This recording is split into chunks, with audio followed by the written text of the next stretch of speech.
Can you guys hear me now? We might have to be doing this the old-fashioned way without my headphones. Good evening, everybody. I see my circle moving, but can you guys confirm whether or not you guys can hear me now? Thank you, Yayas. Yeah, how is everybody doing this weekend? I am so happy to be back on tonight. I haven't done a live in a couple of weeks. I had to take a little bit of a break, just a little bit.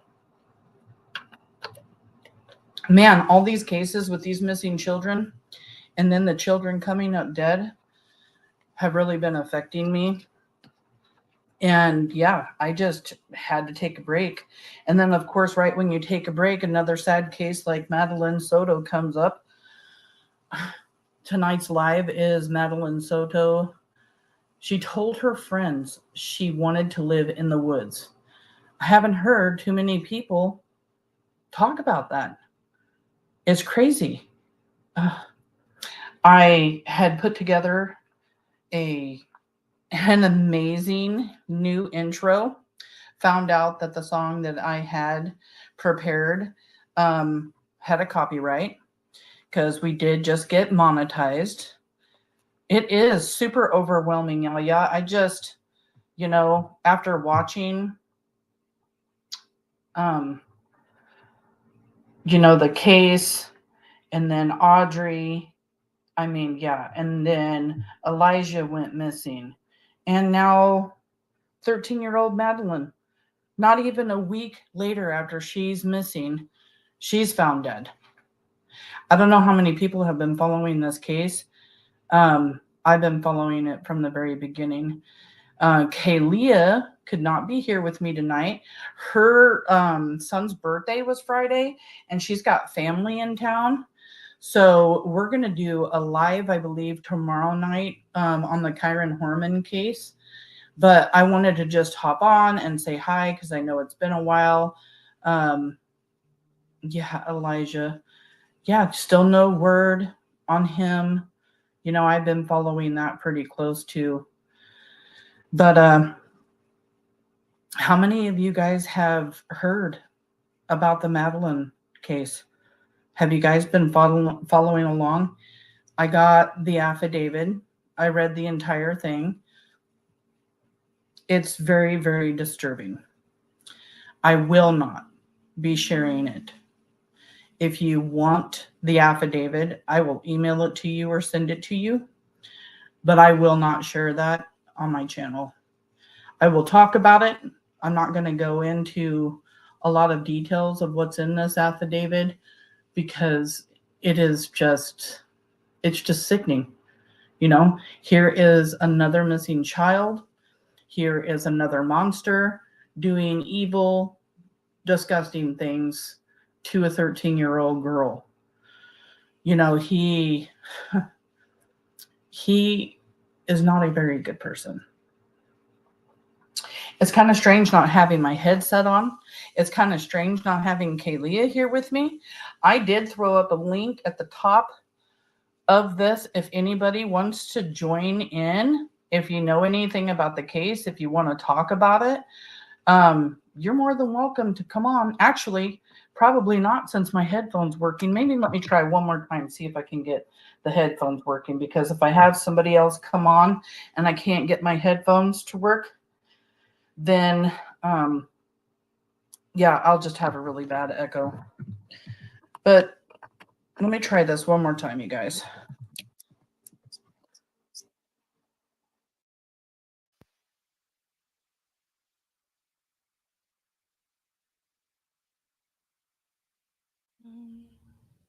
Hello.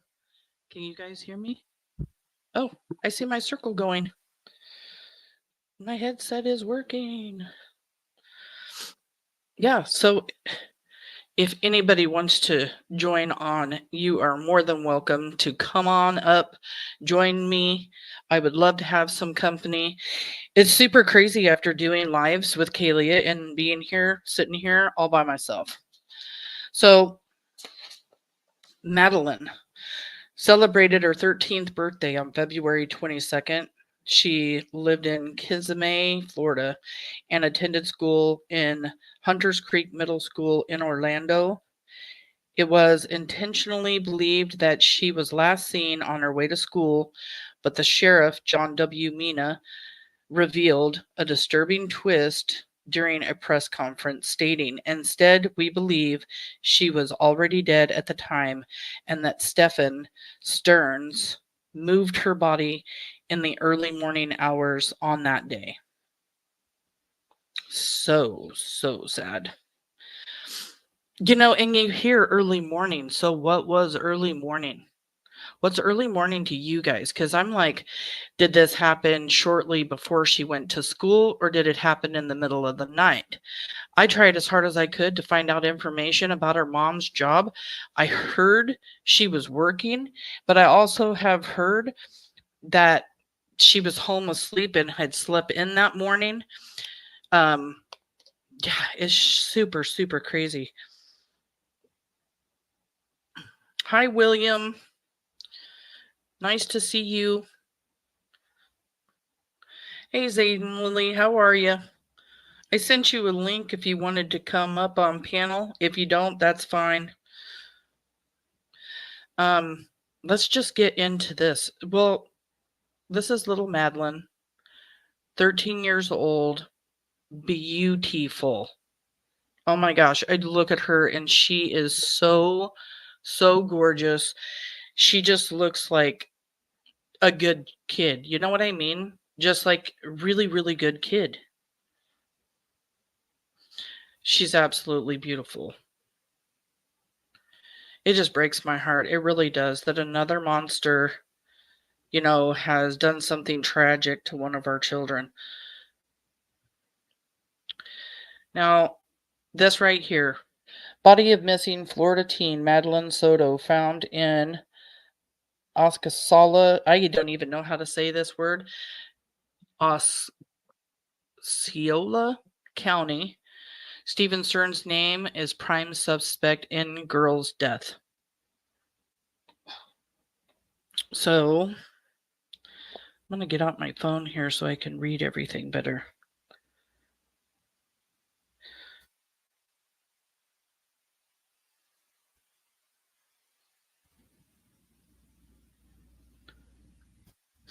So, yeah, this is,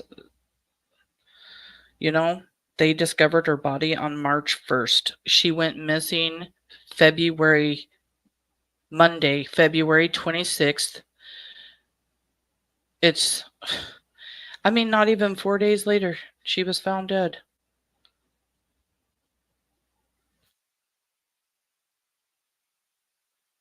The body of 13-year-old girl missing has been found in Osceola County, according to Orange County Sheriff's Office.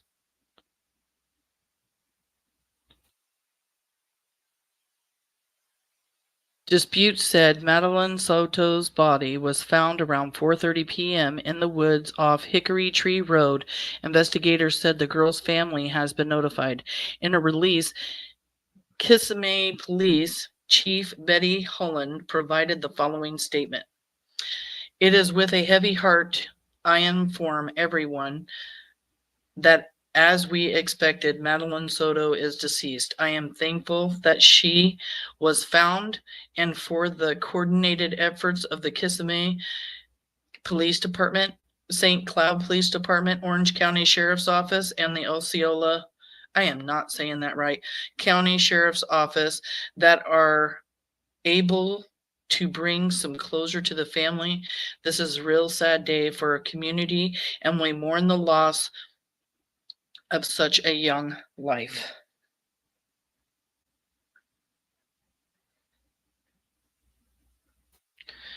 During an update Friday afternoon, Orange County Sheriff John Mina said investigators believe the girl was dead and efforts were shifted to locate her body. And I know I'm starting at the end. I know I'm starting when she was found. We're going to get into everything that happened early on. I just wanted to give everybody an update because I found this particular. Ooh, and Yaya's here. Let's add you up here, girlfriend. Hi, yayas. Can you hear me? Yeah, sorry. Oh no, you're Can fine. you hear me? Yep, I can. Oh, yeah, I had to shut off StreamYards, I forgot. Oh no. No, I came up Yeah, here. You're pronouncing it right, Osceola. Osceola. Okay. Yeah, I didn't know if Yep. I was or not, but like I was No, saying, you I are. wanted to talk about, I wanted to talk about this case starting from the end and just kind of go backwards because we're going to go over the press conference. We're going to go over a couple of interviews with mom. I've heard lots of people speculating things about mom, lots of things being Yep. speculated about the creeper. And I want to talk about it all. And I'm glad you're here because I would love to get your opinion too. And this says last night, detectives from the Kissimmee Police Department met with Okay, I got Madeline's. I, I gotta stop right there, sweetie. Am I not pronouncing that right? Kissimmee. It's Kiss, Kissimmee. Kissimmee? Yes. They don't tell you how to pronounce these words. No, I Kissimmee. know. Oh, good Lord. Thank you. No, that's no Okay. problem. Last night, detectives from the Kissimmee Police Department met with Madeline's mother and they had to tell her the very disturbing news that although we have not found Madeline, we are now confident she is dead. Ah, It's another just bad mojo. Ugh. This is heart wrenching. mhm. Sky 6 flew overhead as law enforcement officers searched along Hickory Tree Road on Friday afternoon. The girl was reported missing Monday after Stephan Sterns, the boyfriend of the teen's mother, said he had dropped her off near the school, Hunter Creek Middle School. The sheriff's office said Stearns was the last person to see the girl alive. The sheriff said detectives determined she was never dropped off at the school Monday morning. Yeah, this guy is a big fat liar. Yeah, there's so many questions, so many things I have want to talk about with you on this case. So yeah, Yeah, see, I wanted to talk to somebody about it too because I've been following it. Kaylee has been super busy. I had that incident Friday with my landlord. I'll talk yeah, about that in a little bit, but yeah, that was just an awful experience for me. I need to do this tonight to get over what happened Friday so I can yeah, move on. Like I need to move on. yeah. I was gonna call you, and I didn't want to bother you. So I appreciate it. And then this says instead, we believe she was already dead at the time that Stephen Sterns moved her body in the early morning hours on the day. They believed she was dead early morning. And I'm just like, when was early morning? I think early morning on a date, in the early AM, 3, 4, 5 a.m. in the morning. We yeah, have video evidence that shows what is it? Stephen Sterns discarding items in a dumpster in the apartment complex in Kissimmee. Is that right? Kissimmee. Kissimmee. I'm never going to get this right. Kissimmee at 7:35 a.m. The sheriff said around 8:19 a.m. detectives found the girl's backpack and her school issued laptop in the dumpster, and that was on Friday. Hmm. We have evidence that shows Stephan Sterns returned to the complex and Madeline was visible in that vehicle. This creeps me out. He is driving around with her How did they in his know vehicle. she was deceased? Well, obviously there was something. This is so disturbing that Yeah. he's driving around and she can visibly be seen deceased. Hmm. I'm I this really has blown my mind. There's so many red flags here that I've had a hard time breathing. I keep telling my husband, I've got to talk about it. I've got to talk about it. I know a lot about the case. I'm not sure that I know everything about the case, but I know it well enough to do a live. And that's when I was like, I'm just doing it tonight. Yeah, I'm with you. I'm the same way with you on it. But I just don't. I guess unless we saw the pictures, or we don't know how they knew. It's ugh. Well, when a girl comes up, when any child comes up missing, they're going to look, towards the people that are in the house first. So I was kind of wondering, did they have dogs find out anything?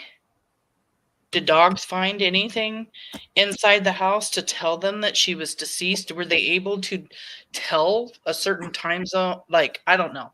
I just don't know. Madeline was visible in the vehicle. We believe she was already dead at the time, he said. As a result of that, although the initial missing person investigation started in Orange County, the Kissimmee Police Department will now be taking over the investigation and will become the lead agency. I have really thought that they have done a really good job on this. I know some cases you're just like, oh, please do a good job, because you never know if the law enforcement's going to mess something up. Kissimmee Police Chief Betty Holland said Sterns was seen driving a 2010 Lincoln MKC with the Florida tag license plate on Monday, February 26th from 1 p.m. to 2:30 p.m. See, I haven't heard that yet. This is the reason I like articles instead of just what is put out in press conferences or on the news. When you start reading the articles, you start getting more little bits of information, and I hadn't heard anybody say 1:30 to 2:30 p.m. yet. In the area, State Road 192 and Old Hickory Tree Road and what is it? Nolte Road.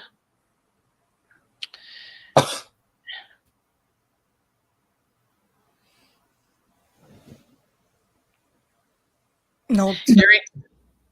During this time frame, it is believed that Sterns had a flat tire and might have been seen changing the tire in this area. If anyone saw the vehicle or noticed anything suspicious, we're asking you to call Crime Line, and Crime Line number is 1-800-423-TIPS or 1-800-423-8477.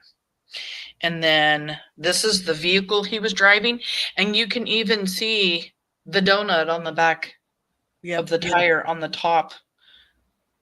I know somebody pointed that in a live. I've watched quite a few people do it, and I can't remember who pointed it out. It might have been Grizzly True Crime, but yeah, there is a donut on. And then I even read an article today that said he was seen driving around on that tire being flat for like a minute. Sterns was arrested Wednesday on charges of battery and possession of child abuse material after images and videos that were criminal and in nature were found on his phone during the investigation into the teen's disappearance, deputies said. He initially told deputies he accidentally performed a factory reset on his phone the day she was reported missing. Hello, big red flag. That's a big flag. You know damn well as soon as law enforcement was told that, they knew exactly who they were going to be looking at right then. Oh. Like, you're going to reset your phone and then you're going to say you accidentally did it? Do people not, did he not realize? He had to have realized because he did it, how many steps you have to take to reset your phone? The confirmation I can't remember. I've heard and I've been told that you have to confirm it a couple of times before it will even reset itself. I've personally never done it. The sheriff's office said that the crimes depicted in the images and videos were committed at the family home. This is something else. This is why I like reading articles. Did not know that these videos and images were from the home. I also read today that there were disturbing details in like sheets, blankets, and stuff from inside the home. Yep. So again, I haven't heard anybody talk about the fact that these images and videos that he was found with on his phone came from within their apartment. So I found that really interesting. So they notified I'm going to mess it up again. Kissimmee? Yep. Kissimmee Police Department. I just want to say KISS. Kissimmee Police Department to take the lead on the S battery case. Sorry, I've got a cold. Oh, I'm sorry. Oh, You've been sick for a minute. Yeah, Lots I of know. people have been sick. That's what my husband said. Yeah, everybody's been pretty sick for a while. I can't shake it. Yeah, my grandson's had a cough for the past few weeks. During the interview with detectives, Sterns said he dropped Madeline off in front of Peace United Methodist Preschool at 8:40 a.m., even though the middle school is further down the street and classes started at 9:30 a.m., according to an affidavit released Thursday. Madeline's mother went to the school around 4:30 p.m. on Monday to pick her daughter up and was told that she was not there and that she never came to school that day, the sheriff's office said. So they do not put out phone calls home at this school early in the day. They go home at the end of the day. So she was never called during the day to be told that she hadn't been in school all day, which I find absolutely ridiculous. If you're going to have a phone call system in place, do it when the kids are marked absent in the morning. I mean, I've learned from the Kyron Harmon case, don't let 6 or 7 hours go by before you let somebody know that a child hasn't been at school all day. Those are very important hours tick-tocking away. Well, what I don't understand now, when my kids were in school, granted they're now 24 and 28,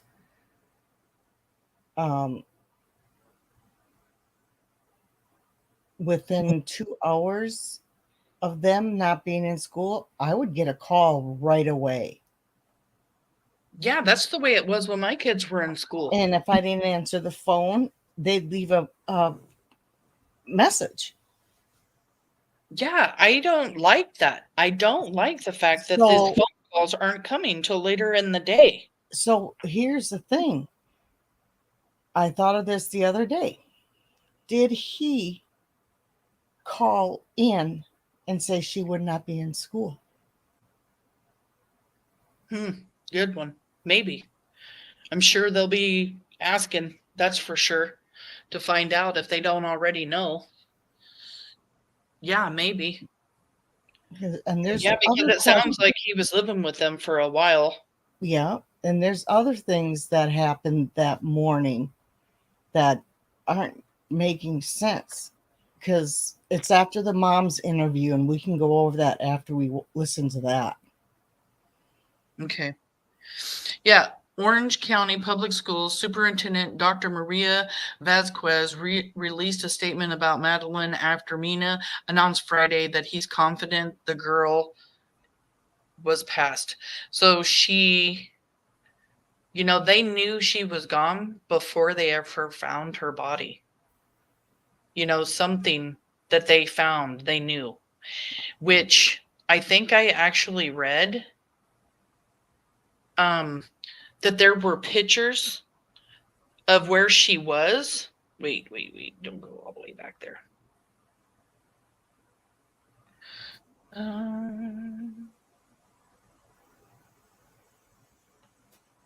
Um, there were pictures on his phone of like her Yeah. in the car and, you know, in the woods and everything. So, I mean, like, Wait, he's wait, making, wait, wait. What? yes, when I'm reading not pictures of her in the woods to say, but what was it? Pictures of her in the car or something. Maybe that's never mind. I'm confused. That was video.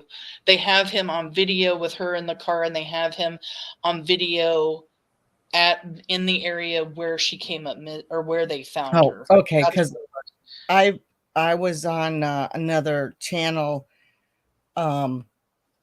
listening the other day, and they read the whole affidavit. That's why I said, please don't read it. Oh, no. I'm not reading the No, whole. no, I'm no. going to read it very discreetly and not without the detail that's in that. That's for sure. And I know there were pictures and videos or pictures on there but I hadn't heard there was any pictures of her in the woods or anything. That's why I was like, wait, what? Not, I didn't even mean to say she was on video driving in the area where they found her in the Okay. woods, is what I meant to say.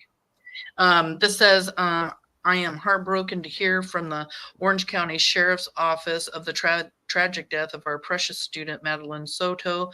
My thoughts and prayers go out to Madeline's family and her school community. To lose a child so suddenly and tragically is extremely difficult, especially for family and friends. Counselors continue to be available for the student and staff members dealing with the news. I ask that you keep the entire Hunters Creek Middle School community in your prayers as they grieve the loss of one of their own. And then it talks about the vigil that they were going to have on Friday near Hunters Creek's Middle School in Orlando there. And then this is a picture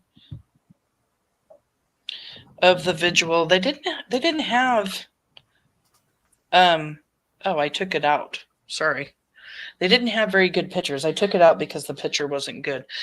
This is what I found really interesting too. It was because I haven't heard this. It said on Wednesday, Mina told reporters about grainly surveillance video of the church Monday morning, but said investigators couldn't determine whether Madeline was captured on camera or not. We now know she wasn't, just to say. But he also said a search of her phone, which she left at home, revealed messages that she planned on living in the woods when she turned 13. I found this in the article, and I found another article that mentions almost the same thing. Let's move forward on this.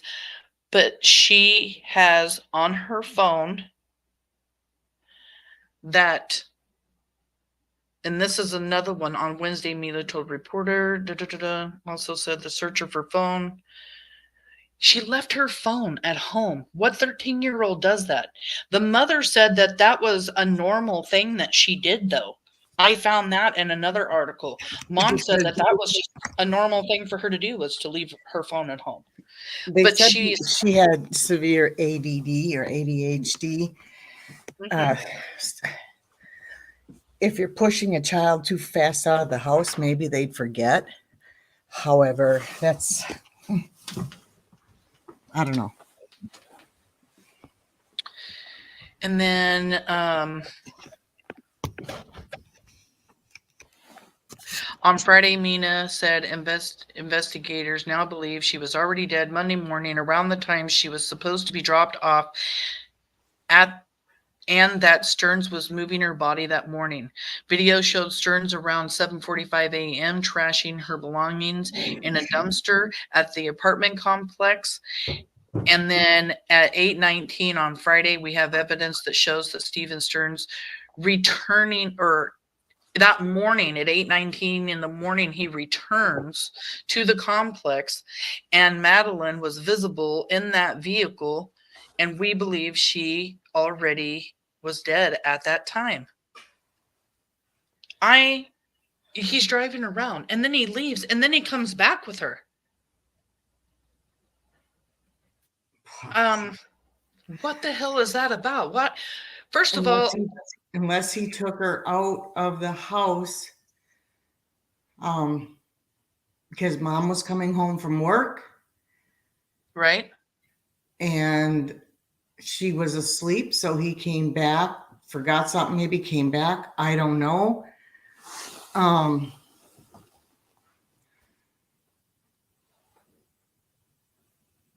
Yeah, I am finding it. The feds searched in the landfill. Feds knew he had died in the house before starting searching the landfill. Are you talking about Elijah? No, Oh, no. I'm like, what? No. Kissimmee Police Chief Betty Holland Ann Stearns was later spotted driving through. How do you pronounce that again? Kissimmee. Kissimmee. I will get it. On Monday. And then it describes his vehicle. We kind of went over this on a highly redactive affidavit detailing Stearns' arrest released Thursday shows the family believed it was unusual for Madeline to be dropped off a few blocks away from the school and for her not to be in touch with her family during the day. Right. And then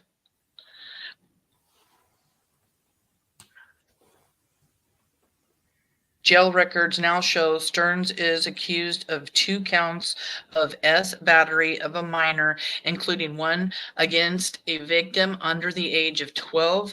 His affidavit said his alleged crimes happened between March 2022 and December 2023. Holland did not say whether Madeline was the victim of those crimes. Stern has not yet been charged in Madeline's disappearance, although he is prime suspect. He is being called prime suspect. Okay. Did you see what Beverly just wrote, though? The child the feds searched in the landfill. Feds knew he had died in the house before they started searching the landfill. Beverly, are you speaking about Elijah? That's the only thing I can think of. My heart is just dropping right now. Yeah, I've been following that case too. Oh, yeah, it's only 40 minutes from me. That's crazy. I used to live in Florida for like 7.5, 8 years, so that's why I know these towns. So, and my mom just normally I'd be in Florida right now, but we have a timeshare there. But my parents took it this year, so they just got there today, and she's already. Oh, you're not talking about Elijah, okay? Well, it says he had died in the house before starting searching the landfill. I didn't even know they searched a landfill in Madeline's case. And then that says Madeline Soto's body has been found at 4:30 p.m. today off of Hickory Tree Road. Osceola County Sheriff's Office search teams located the body of Madeline Soto in a wooded area. She's talking about Leilani. Oh. I'm not familiar with that case. This Quentin Simon's case. Oh. Yeah, now that you said that, I am. Yeah. Oh, okay. And then Sheriff Mina announces investigators are now confident missing 13-year-old Madeline Soto is dead. Evidence revealed she was never dropped off near her school on the morning of February 26th. So when they were saying that they had her on video, or it may have been her getting in and out of a car at the church, it was not her. They were able to determine that. I've heard so many people going back and forth on that information. So I wanted to make sure that I had it when I talked about it today, that she was not seen on that camera. According to Soto, her daughter had never run away before. She said the teen had forgotten her cell phone at home that morning, but that was not normal. This is what I was saying earlier. She said that was a normal thing. So maybe it was, and here we go. We're going to start speculating about mom.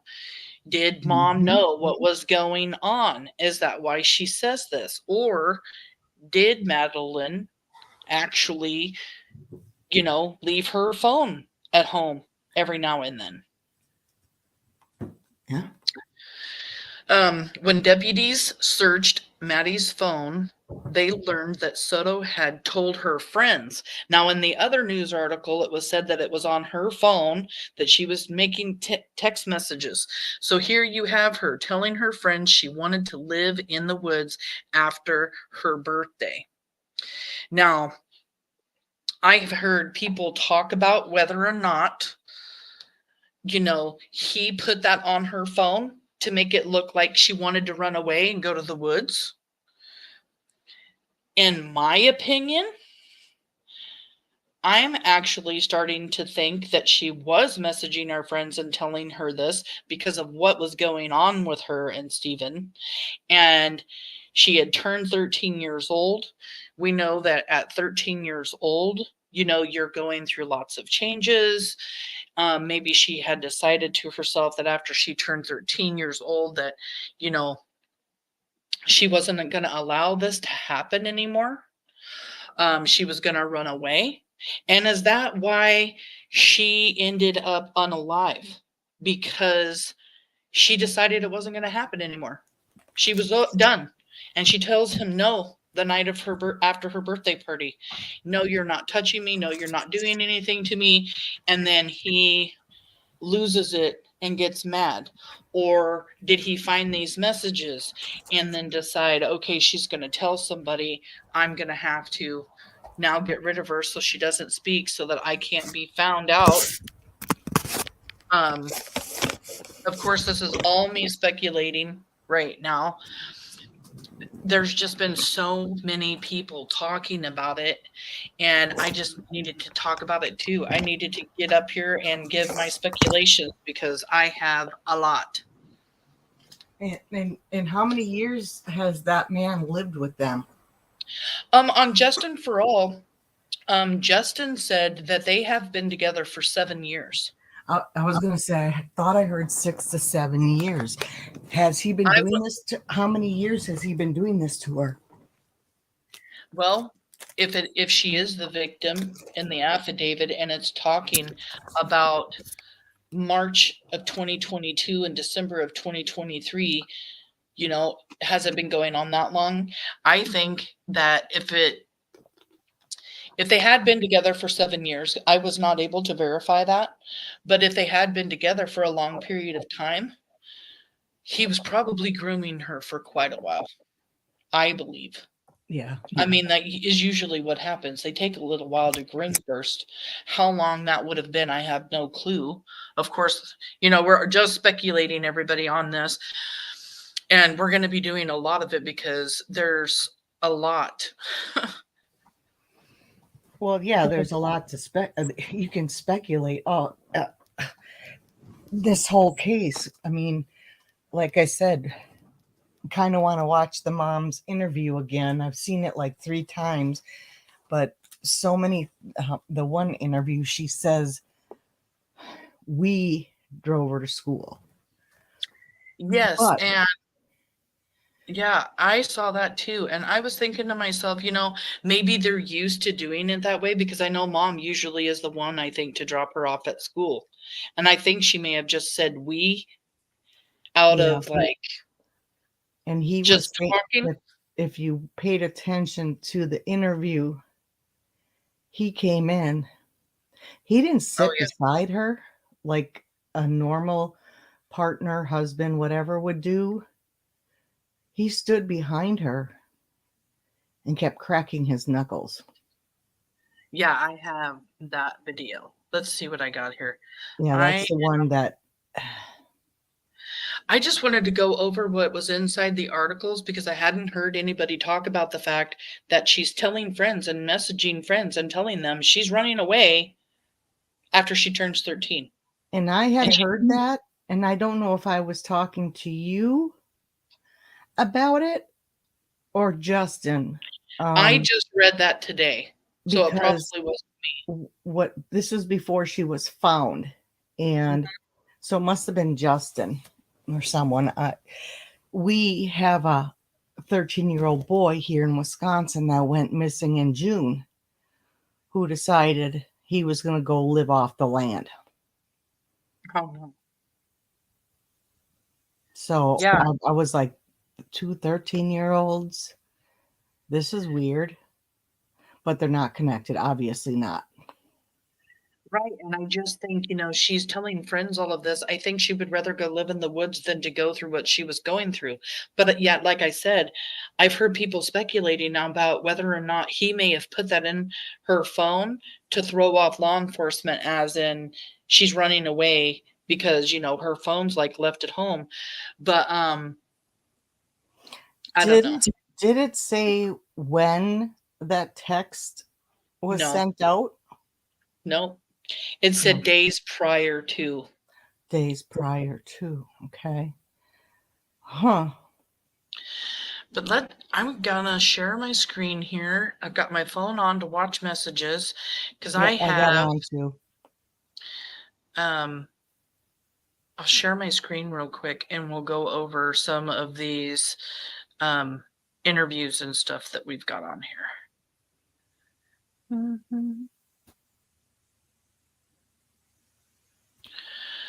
Let's see.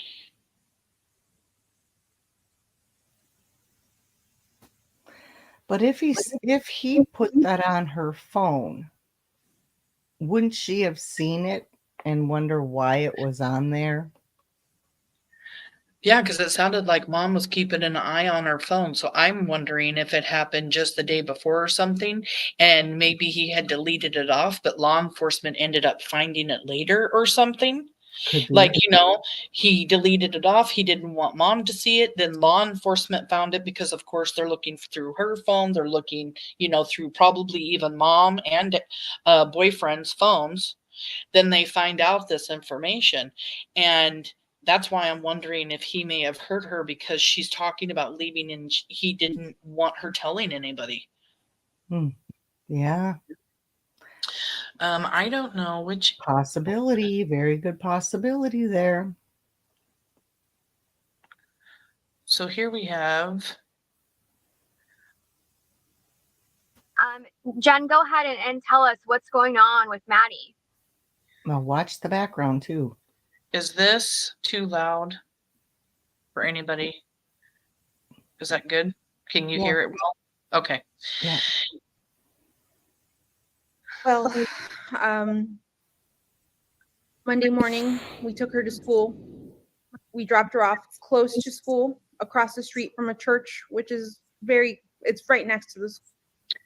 And like you were saying, this is where she says we dropped her off at school. And it's just, is she just saying we because she's used to saying we all the time because it's on us thing because they're together? Or is she saying we she would have been seen on camera. She obviously wasn't in the vehicle. I mean, law enforcement is saying that they don't believe that she's had anything to do with this. And everything that I read up on today, even stuff, from yesterday, nothing is pointing a finger at mom. I'm actually wondering if she took a lie detector test or something because, usually they go about that process fairly quickly.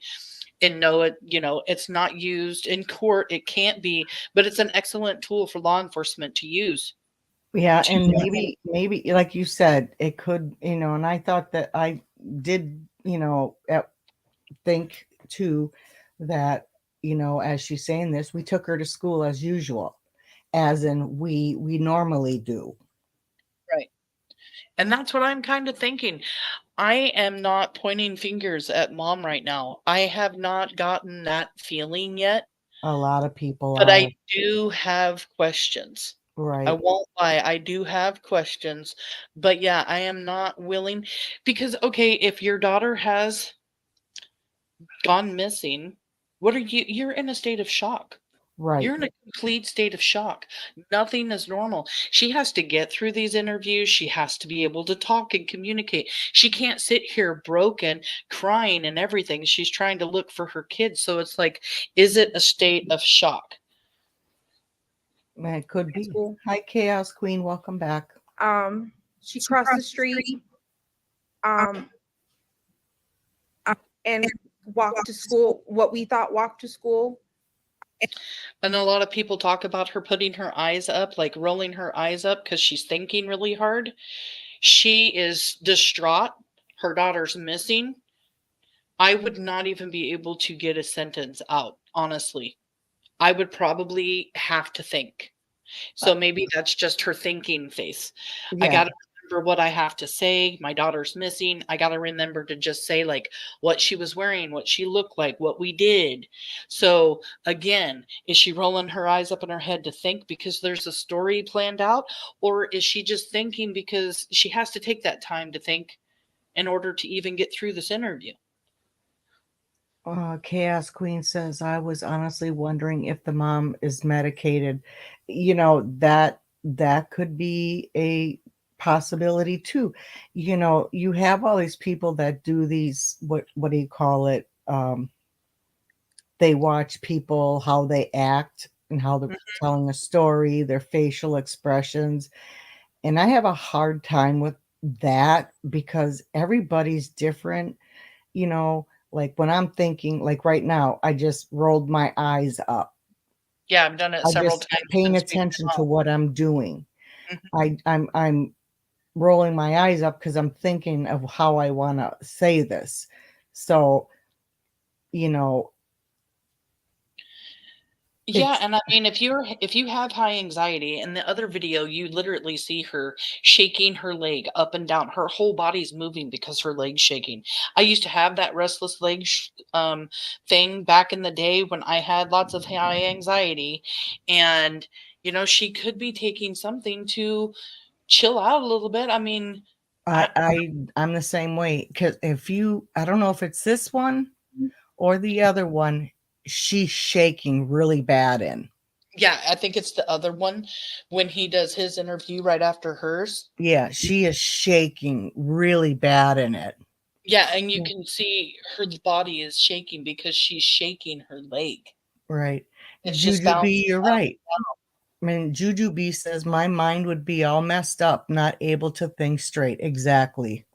Well, and that's one of the reasons why I just wanted to get on and talk and have everybody in chat talk about things and go over things because I'm hearing a lot of people pointing fingers at the mom. I don't think she had anything to do with it. I mean, I'm actually wondering if this man manipulated her, got into her life to go after her child because he was a predator. I don't know. I Yeah, mean, the Chaos story's Queen. gonna come out. I don't know. Sam said something. In my opinion, I agree with her on all the videos they have of him driving around with her in the car. Mom wasn't with them. Is chaos? I've got a heart emoji here. She's saying, okay, she's saying she doesn't think mom has anything to do with it. Yeah, I'm not saying she does or doesn't. I'm still trying to figure it out, but I am leaning more towards I don't think that she did. Because in this video here, this is why I wanted to talk about it. People want to say, oh my God, look at him. He's creeped out. Let's just keep going. We'll keep talking about it. Juju B, I My agree boyfriend who with drove you. her to school drove away at that point. It was seen on video footage that she hung out in the parking lot of the church for. We now know she was not hanging out in the parking lot, was not in the parking lot. By the way, this is an early interview, but they did think at one time that she was on a very pixelated camera. But this was another thing. Lots of people are wondering, did he know there was no camera in that area? A few minutes and then got up and walked towards the school. But she never made it that walk and that was around 9 a.m. when she got up. She never made it to school after that. Can you pause for a second? Sure can. Look at him. He's got sunglasses on in the house too. I don't see sunglasses. He's got something over his face. I think his eyes are just really super dark. I don't know. It looks like sunglasses. Maybe. But did it show him when he got on here earlier? You get a little bit better right before this, a little bit better Let's see. when he comes right behind her. Yeah, I don't think I see sunglasses. Let me just. That was at 51 seconds. Let's see what we see.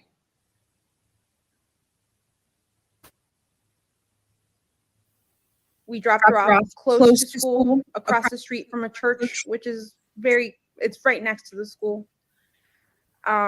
She crossed the street and walked to school, what we thought walked to school. My boyfriend who drove her to school drove away at that point.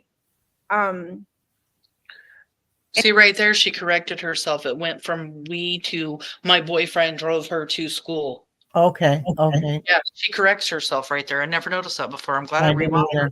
It was seen on video footage that she hung out in the park. Nope, right there when you saw his face go to the side, there wasn't any sunglasses. Okay. But he is back there creeping out. And here's the thing. Is he back there? Because we know how people like to insert themselves into the investigation. Is he sitting behind her because he's wanting to watch the screen, see and hear what the news reporter is asking her because he wants to know what they know? Or is he sitting behind her as a warning? I'm here. That's what I was thinking. Yeah, like I'm here and I'm watching you. If she does have any involvement at all, I'm here, I'm watching you. You better not mess up. And the other thing is this poor mom. Think about it, everybody. This poor mom does not know where her daughter is. And the man standing behind her emmed her daughter and other things. And she doesn't know. Yeah, it's crazy to just see him sitting back there, like hovering, creepiness. This is like Mr. Creepy, okay? Yeah. Mr. Creepo. Parking lot of the church for a few minutes and then got up and walked towards the school. But she never made it that walk and that was around 9 a.m. when she got up. She never made it to school after that. It's right next to the school. I don't know why she didn't make it. I don't know if something happened on her walk along the way or if she got taken, but she never made it. And that was the last anyone seen of her or heard from her? Yes. I went to pick her up after school. And this is where he starts messing with his hands and his fingers and cracking his knuckles. And there was somebody that came out and talked about it. Chaos Queen mentioned the behavior analysis per people. Mm-hmm. They did do an analysis, and this woman was saying that when somebody is cracking their fingers, I mean, a lot of people crack their knuckles and stuff. Oh, I do all the time. Yeah. It's also a sign of like anxiety. It's a sign of stress. And it is something that somebody like him being accused of what he's being accused of right now would be doing if he was at a high stress level. And I mean, he's doubling up his fist and he's clenching his fist and he's popping his knuckles. Mm-hmm. Meanwhile, mom's just trying to keep it together. He's back there drinking on a soda pop. Yeah, creepy. And she wasn't there. So I started driving around, maybe thinking she took a walk. Maybe she decided to walk to my mom's office, which is pretty close to the school as well. I drove around and I didn't see anything. I drove back to the school. The school was closed. I emailed one of her teachers. They confirmed that she was absent all day. At that point is when I called 911 because I realized something was truly wrong. Have you heard from like any of her friends? So 4:30, mom's going to the school. She's not there. She's starting to look at places. Oh, this is odd. Maybe she went to walk to see grandma because grandma's closed. Nope, not there. Back at the school, school's closed. Daughter's not there. She's still looking, and you can tell by the look on her face. I feel like she's being legit. I feel like she put in some effort to try to find her daughter without panicking. And I think right about now after the school's closed, she hasn't found her still. We're probably going on probably 5 o'clock or so. It's sitting in. Panic is starting to sit in a little bit. Yeah, Beverly, he said on his Facebook page that he was a character at Walt Disney World, but Disney has denied even knowing him. Now the mom does work at Disney. Yes. Unfortunately, though, I was not able to find Hi, Savannah. when she was at work. Because there are a lot of people wondering, was mom at home that night? Why wouldn't mom have heard anything? That actually led me to, did he smother her? And this is just me speculating and my opinion, because that would be a quiet thing to do. And something else, the mom said something about sleeping in that day. She normally doesn't sleep in. And a lot of people are like, okay, so this day she doesn't take her to school. She sleeps in. These things are so totally out of character. And at that point, it's kind of, did he drug her? Is that why she slept in? If that wasn't a normal thing, was she just trying to get some extra sleep? Or did he drug her to keep her asleep? Pure speculation right now, you guys. Like I said, we're going to speculate a lot because we don't know too many of the details, because there's just a lot of really of course, a lot of unanswered questions, but there are so many people already talking and saying so many things and pointing fingers. I just, At the mom. Yeah. And I don't like that. The police have not said that she is a person of interest, and they do not believe that she is involved in her daughter's disappearance at this time. So yeah, to have so many people, and I mean so many people, think that mom has something to do with it, I'm just not on board with it yet, but I do have questions, like I said. Has she been active on any social media? She hasn't been active on social media, none of her chats, none of her games. We did contact all her friends. None of them had seen her Monday or heard from her. Yeah, there's no update. And I have to ask this, and I know I hate doing it, but is she the type that would run away? Has this happened in the past or anything? Has she ever threatened to run away? Never. She's never ever mentioned anything like this before, and she's not the type to want to do this. He turned around. Did you guys see that? The reporter says something about, did she run away? Is that something she would have done? Mom's like, no, wouldn't do that. She's never done that. She's never talked about doing that. He immediately turns his head. He stops looking. Let me rewind it. As soon as that reporter mentions that, he turns his head. And we now know that there were messages, and she talked to friends about wanting to run away to the woods and live in the woods after her 13th birthday. And he can't look at the camera after this is mentioned.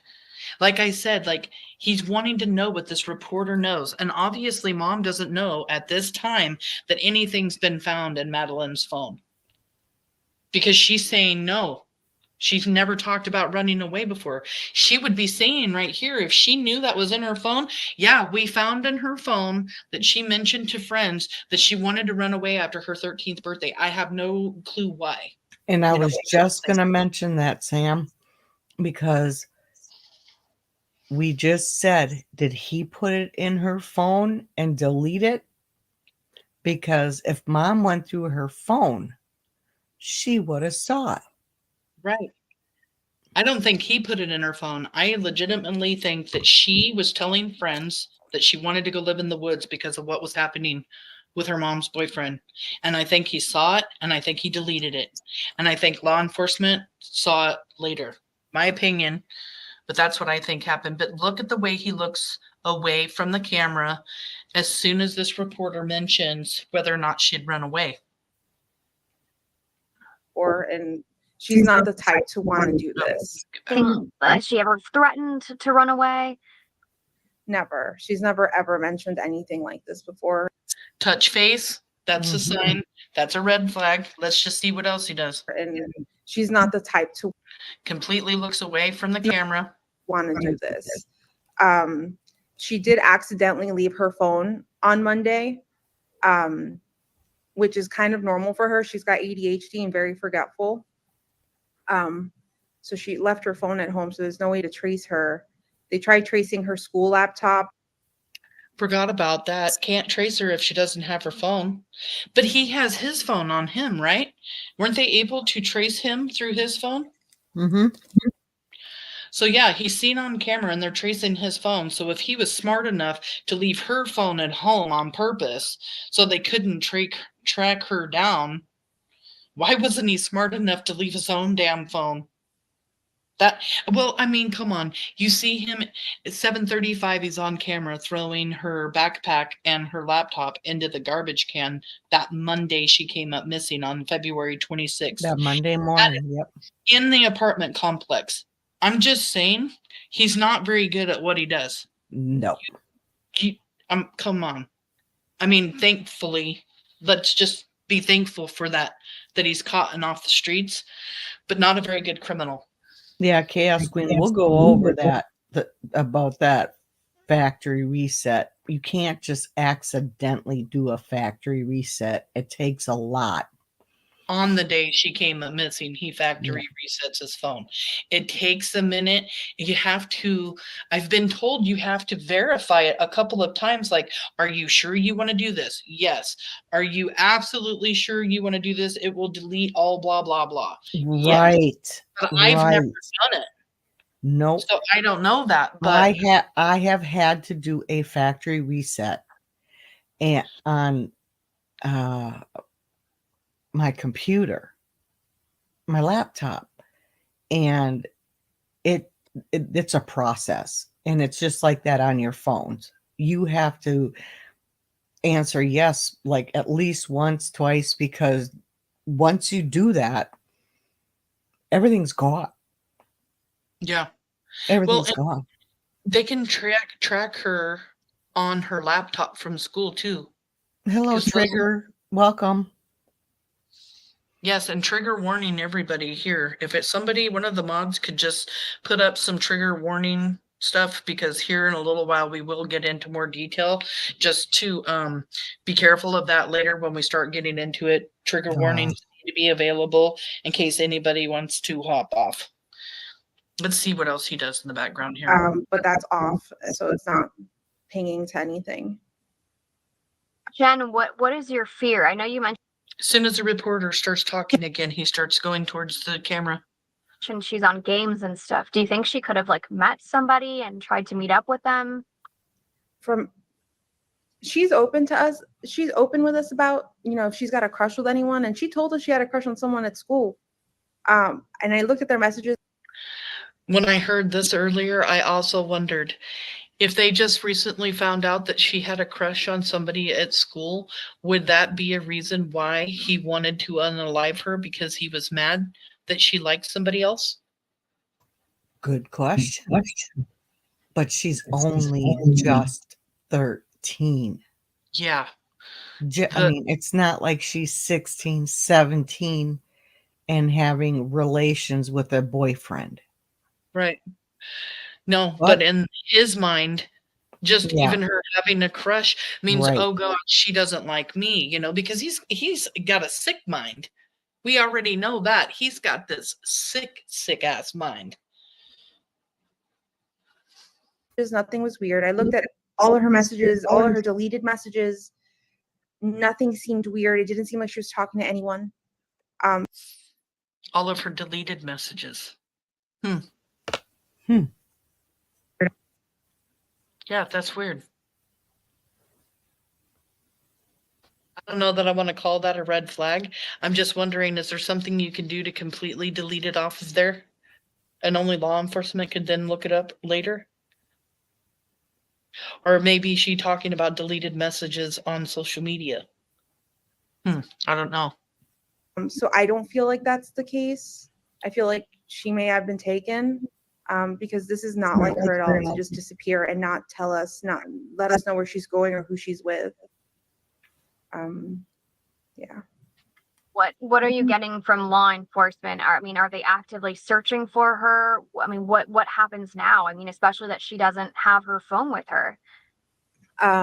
So as far as I know, they're conducting a search around the school. Behind the school, there's a Shingle Creek. There's a wooded path area that you could walk. It's a hiking path. They are going back there with their canine dogs. They've taken a piece of her clothing to see if they can trace her scent. They're also taking their own vehicles. I'm not sure what type of vehicles, but they're going into the woods to search for her. But I don't feel like that's going to find anything right now. We've had people all day on that trail. I've heard a lot of people talking about her closing her eyes too, not just rolling up, but also closing her eyes. That's another form of concentration. I'm a singer and I close my eyes when I start forgetting words to lyrics when I sing. It like helps me remember the lyrics or something. So I'm just again wondering if she's just closing her eyes because she's trying to remember everything she needs to say while she is talking to this reporter to get all of the information out about Madeline. Mm-hmm.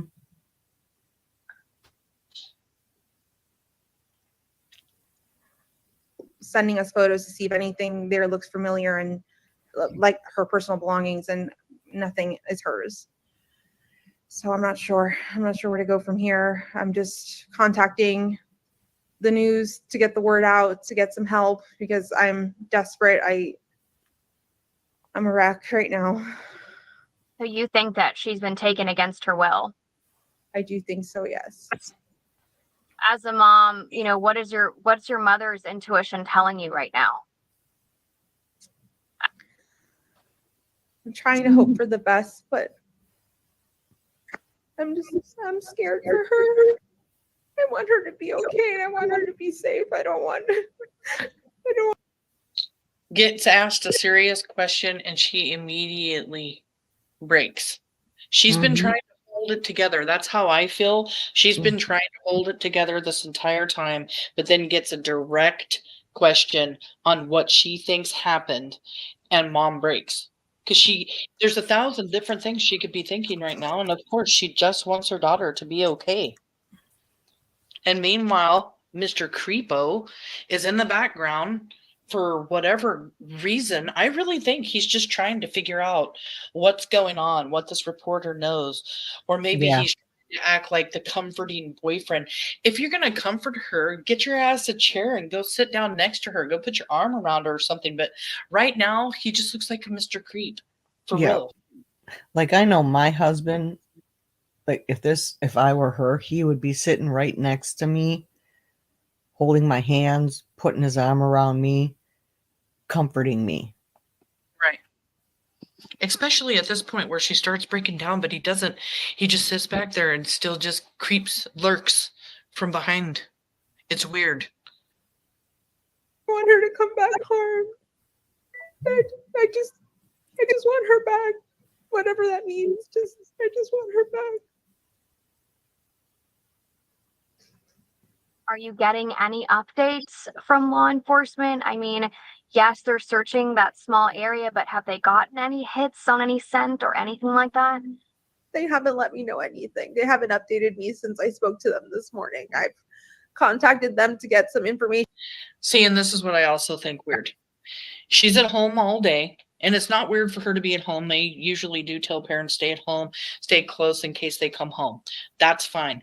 The fact that they haven't been in contact with her, talking with her, calling her, letting her know what they're doing, what they're finding, tells me that they have honed in on her boyfriend and they're starting to figure things out as why they haven't contacted her.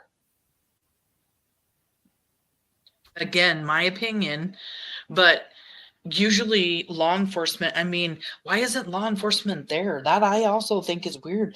Law enforcement usually sticks around the house too, if not outside, inside, walking around the house. I mean, where are the police? Why aren't they, Maybe they know already. Yeah, that's what I mean. It's Yeah, really Chaos strange. Queen just said the same thing. I think Ellie suspects him, and they're being careful what they say to her. And I'm 100% with you. Yep, totally agree, Chaos. I didn't even see that comment. It just popped up. Did y'all see the video dropped yesterday? Yes, we did, Savannah. Hello, everyone. Hello, Chaos Queen. Hello, Savannah. Thank you guys all for being here. Going over just this really tragic case of Madeline. Again, another missing child, another unalive child, another friggin' monster. This is just horrible. Yeah, I'm just like, where's the police? It was really concerning me earlier too, and all I could think of is that they're already honing in on somebody in that home. Mm-hmm. Made sure to give them some leads, but I've heard nothing back. And Jen, there's no way that she just being, a teenager was like, maybe had a fight with you or an argument with you and was like, you know what, I'm going to go hang out at so-and-so's house and teach her a lesson. Could that be a scenario? I don't believe so. We actually haven't gotten into a fight in like a few weeks or arguments or anything like that. If anything, on Sunday, she celebrated her 13th birthday with my entire family and she had the best day. She was so happy. She showed us all her gifts. And here's another subject too. A lot of people are like, why wasn't she at her daughter's 13th birthday? Well, not everybody has the perfect job. Not everybody has the perfect boss that says, okay, yes, you can have the day off for your daughter's birthday, or you can get off early to go to your daughter's birthday party. And who's to say that on her actual birthday, Thursday, which was the 22nd, 4 days before or 3 days before that her actual birthday with her family, that mom didn't bake her a cake and have a little birthday party at home? Who's to say? You can't just convict a mom and start, going after mom because mom wasn't able to make it to a family birthday party. And Madeline's dad lives in Texas, and Madeline has a stepmom. Haven't heard much from them. Haven't heard them speak with any law enforcement about this or anything. I even tried to find pictures of them or something. Really, really, really tight-lipped. Justa did find a picture of them all together. But it's just really sad that, people want to attack her for not being able to be there for her daughter's birthday. I'm sure she beat herself up enough over not being able to get off work to be there.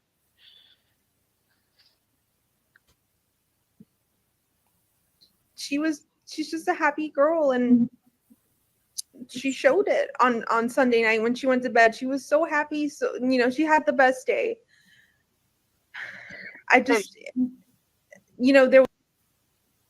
She was so happy when she went to bed. So mom saw her before she went to bed. Ugh.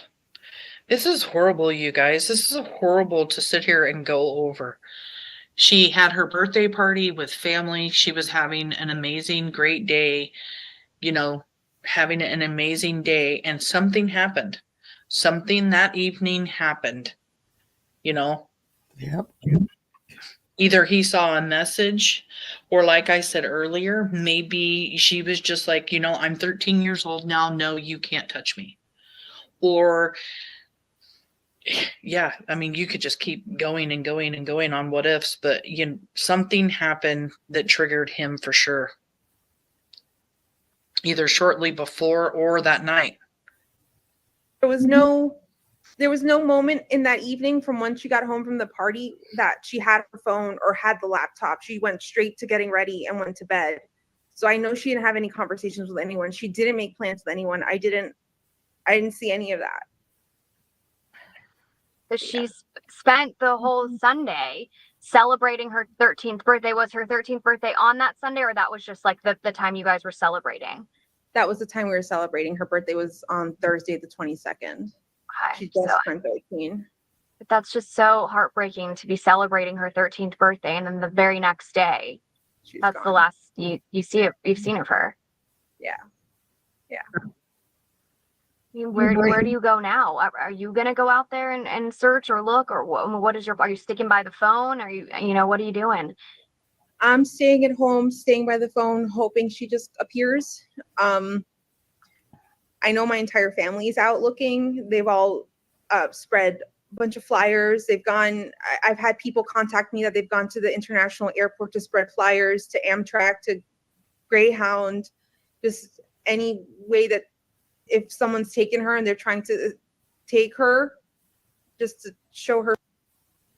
As she's talking about the flyers going up and everybody searching for her and doing all of that, he's rubbing his face again. He's getting Mr. McCreepy and just feeling uncomfortable about, damn, people are looking. Oh my God. What did I do? Are they going to find her?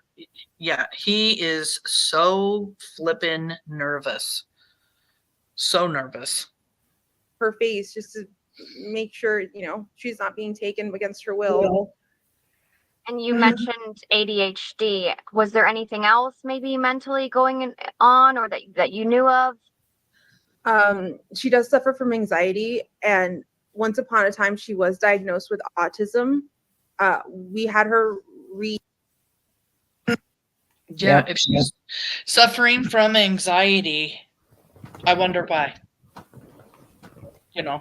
Under the circumstances here, she's suffering anxiety. What child wouldn't be when a predator has been after And them? he walked away at that question.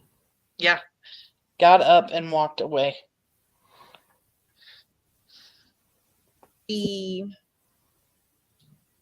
What's the word? Brained, maybe? Reevaluated. Okay. We had her reevaluated a few months ago, actually, and they told us no, she didn't have autism, but she did have some autistic traits. She did have ADHD, some autistic traits, but not autism. So I'm not sure where to leave with that, because one doctor said she did and one doctor saying she doesn't, and I don't know. She's just in the middle, I guess, because she does have some tendencies, but socially she's pretty great. So I'm not sure. And with the video that you were able to see whenever your boyfriend dropped her off, where was that? Which video? Was that a surveillance camera? It was a surveillance camera from the church, Peace Church, right next to Hunters Creek Middle School. And do you have that video? I don't have that.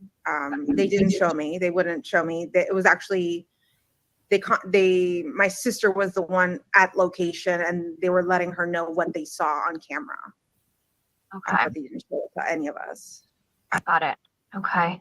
Jen, is there anything else that you'd like to add?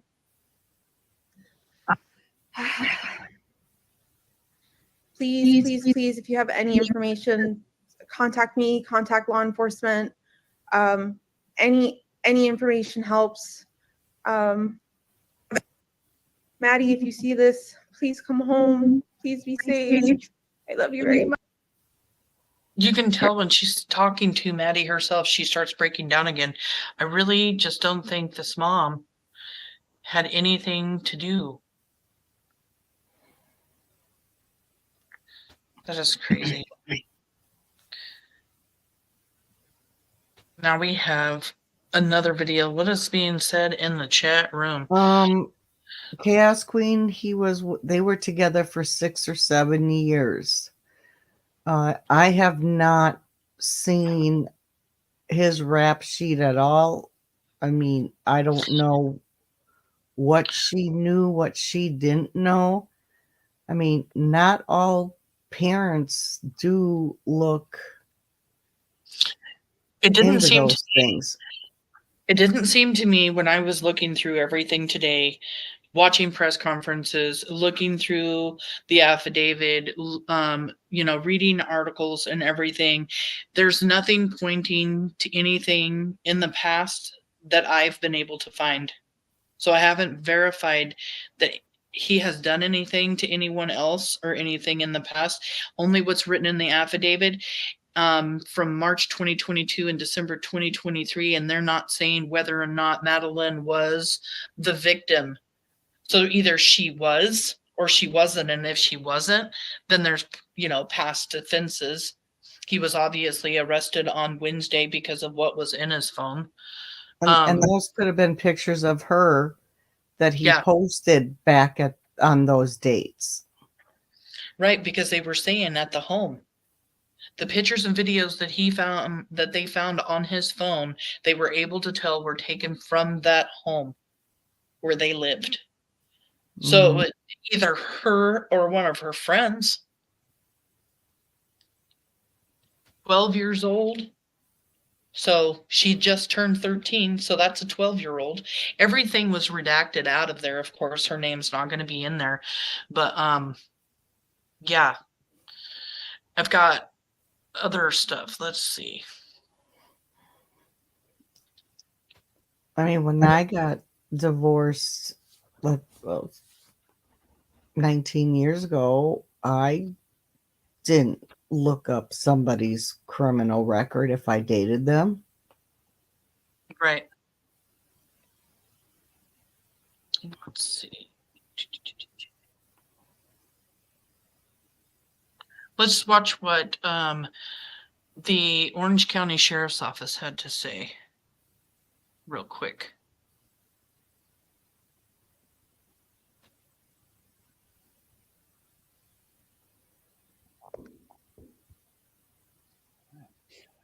So thank you for being here. We have some important developments in this case that we want to share with our community. I wish we were here to tell you that we have found Madeline, but we have not found her. Last night, detectives from the Kissimmee Police Department met with Madeline's mother, and they had to tell her the very devastating news that although we have not found Madeline, we are now confident that she is dead. So our efforts will be focused on recovering Madeline. Dozens and dozens of detectives, crime analysts, and specialized team members have been working nonstop and following up on every single lead and every shred of evidence. Our detectives have determined that Madeline was never dropped off on the morning of February 26th near her school. Instead, we believe she was already dead at the time and that Stephan Sterns moved her body in the early morning hours on that day. We have video evidence that shows Stephan Sterns discarding items in a dumpster in that apartment complex in Kissimmee at 7:35 on Monday, February 26th. Detectives later recovered Madeline's backpack and her school-issued laptop from that dumpster.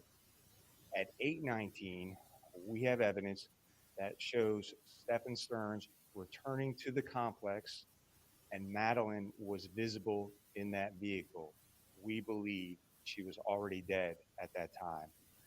As a result of that, When you guys hear that, so they say removed her body from the home. So she's already passed. She's in the car and he leaves. Well, he puts stuff in the dumpster. He leaves. Then he comes back into the apartment complex. What the hell's going on here? Why are you driving around with her in your car? Like I said earlier, not a very smart criminal. This is friggin' creepy. No, Yeah. I did not see that, Savannah.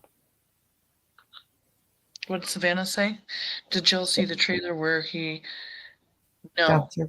So she was found in that trailer. I saw the trailer on when they were looking. So was her body in that trailer?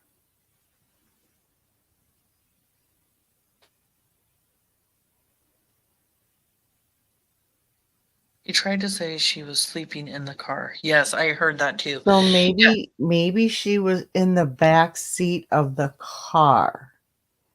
like Yeah. laying, and that's why they are assuming she was deceased Yeah, because he did. behind the brush. Okay. Yeah, he said he made a statement saying that because they asked him what she was doing, and that we'll get to that when he talks later. He says that she was sleeping on the way to school. So they're saying here that he has, he in the early mornings of the day, he has taken her body from the house and left. Why does he come back? I don't get that. That is bothering me so bad. I do not know why. That is so creepy that, well, he's hurt her, and that's creepy in itself. And now we probably know why he's hurt her, probably because she was going to end up talking.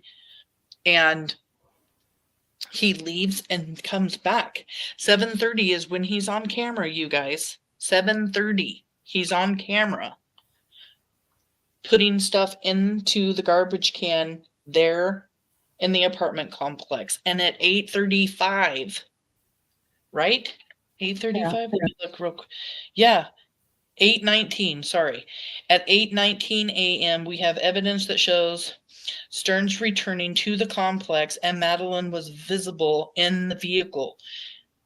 We believe she was already dead at that time. So, over 45 minutes later, so he drove around with her for 45 minutes, comes back to the apartment complex. What the hell is he? It's just weird.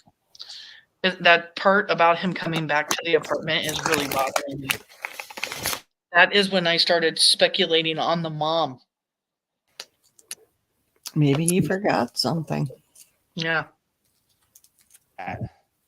Although the initial missing persons investigation started in Orange County, the Kissimmee Police Department will now be taking over the investigation, will become the lead agency. And of course, the Orange County Sheriff's Office, all of our support personnel will be available and will still be assisting in this investigation. So at this time, I'm going to turn it over to Chief Holland from the Kissimmee Police Department. Chief?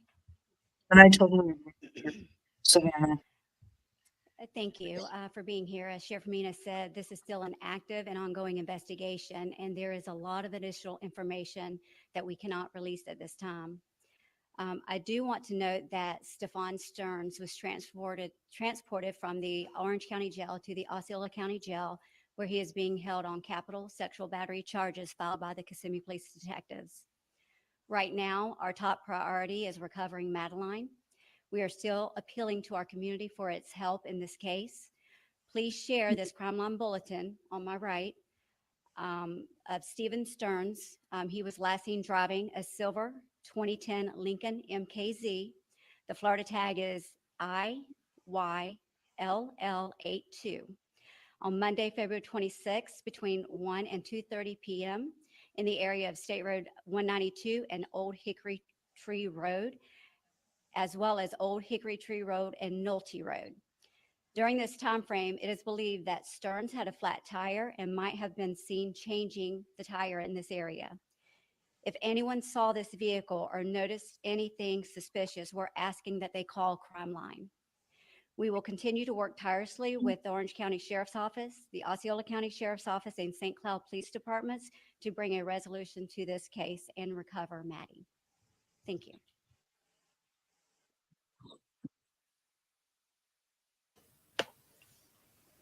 Yeah, it's just so sad. Another case, another monster, and it literally took less than 5 days to find her. I'm very thankful that a long period of time didn't go by and they were able to get this guy off the streets. But I am so heartbroken with this case and the grooming and everything, and just thinking about what she's gone through and for how long. There's so much you can go, you can speculate or you can what if about it. And it's just so, so horrible. Let's just put her back up here for a minute and look at her beautiful face. She looks a lot like her mom. She does. She looks so much like her mom. She actually looks a lot like her stepmom, too. Just saying, she looks like her daddy. I saw a picture of them last night on Justin's, and somebody was like, God, she looks just like her mom. And Justin was like, oh, well, that's her stepmom. But yeah, there was actually a resemblance. Just very pretty. 13 years old, enjoying her life, just, being a kid and stuff. And she's going through hell at home.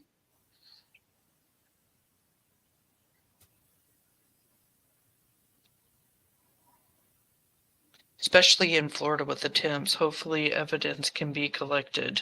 Yes. I think that they were able to collect evidence pretty early on, and that's why they were able to hone in on him. I was just telling someone about this case today, and they said they have been following the Elijah. I've been following that too, but it's like literally came to a halt. Elijah's case just to a halt. Yep. They're not putting out any information on it. Nothing. Yeah. I've been scouring my phone, news reports, nothing. Yep, just a baby at 13 years old. Yep, just a baby. She is just starting to grow up and become a young woman and stuff. And this is just so tragic. If she's telling her friends and stuff, she wants to go live in the woods after her 13th birthday. I think she was had enough, is what I think. Has had enough. She's already talking to her friends. It was only bound to happen that she was going to start talking to somebody else. Right. I mean, she wasn't talking to her friends about what was happening, but she was wanting to leave. She was wanting to run away. And I do have the affidavit. When we get towards the end here, I will read it in a way that you guys will understand without going word for word, because it's really disgusting. I have good. Anything collected from her just strengthens the case. Yep. And I think that maybe they've already done, they do polygraphs fairly early on. And Florida ain't going to put up with this. If they find him guilty, he's going to get probably to the fullest extent of the law in Florida, I think. Let me share my screen again. What else we got here?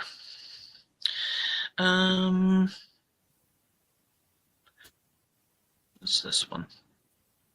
I think this is the one that has her and him.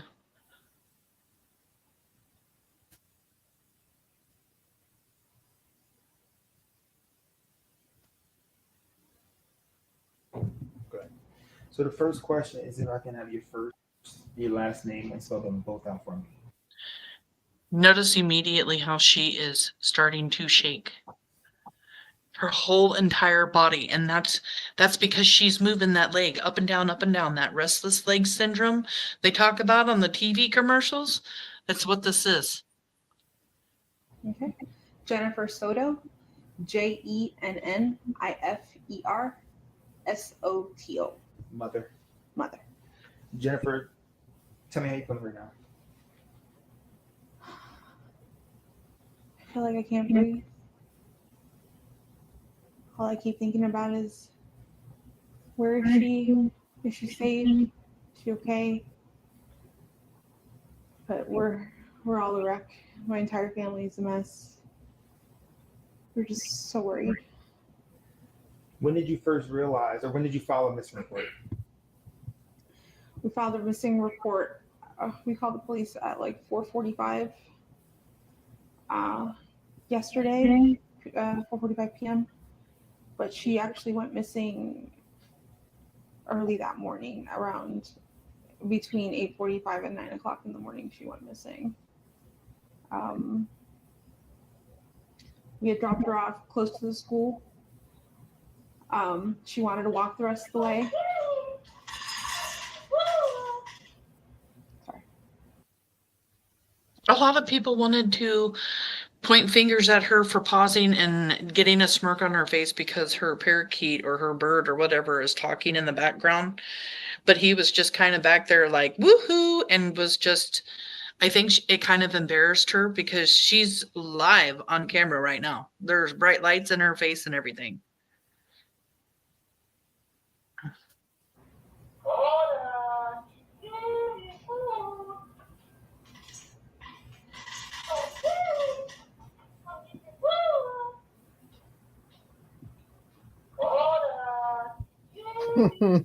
Sorry, the bird is funny. It is. Sorry about that. It's like, oh my God, I'm on a live and now my bird's gonna start acting crazy and We stupid. dropped her off in school, close to school. She wanted to walk the rest of the way. I'm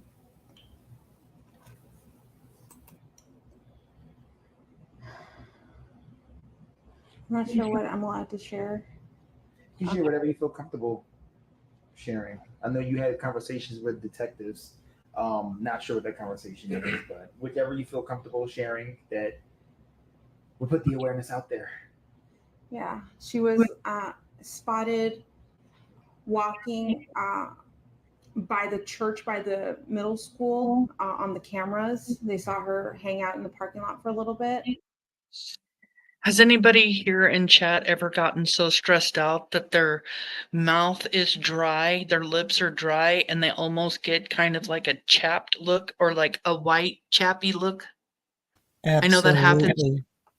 Yeah, I know I've had that before when I've gotten really stressed out, and I'm noticing here, and because I'm up close on my TV or on my computer screen versus on my phone, and I'm actually able to tell the discoloration in her lips, and behind where her lips look dry is really super bright red, which means she's dehydrated.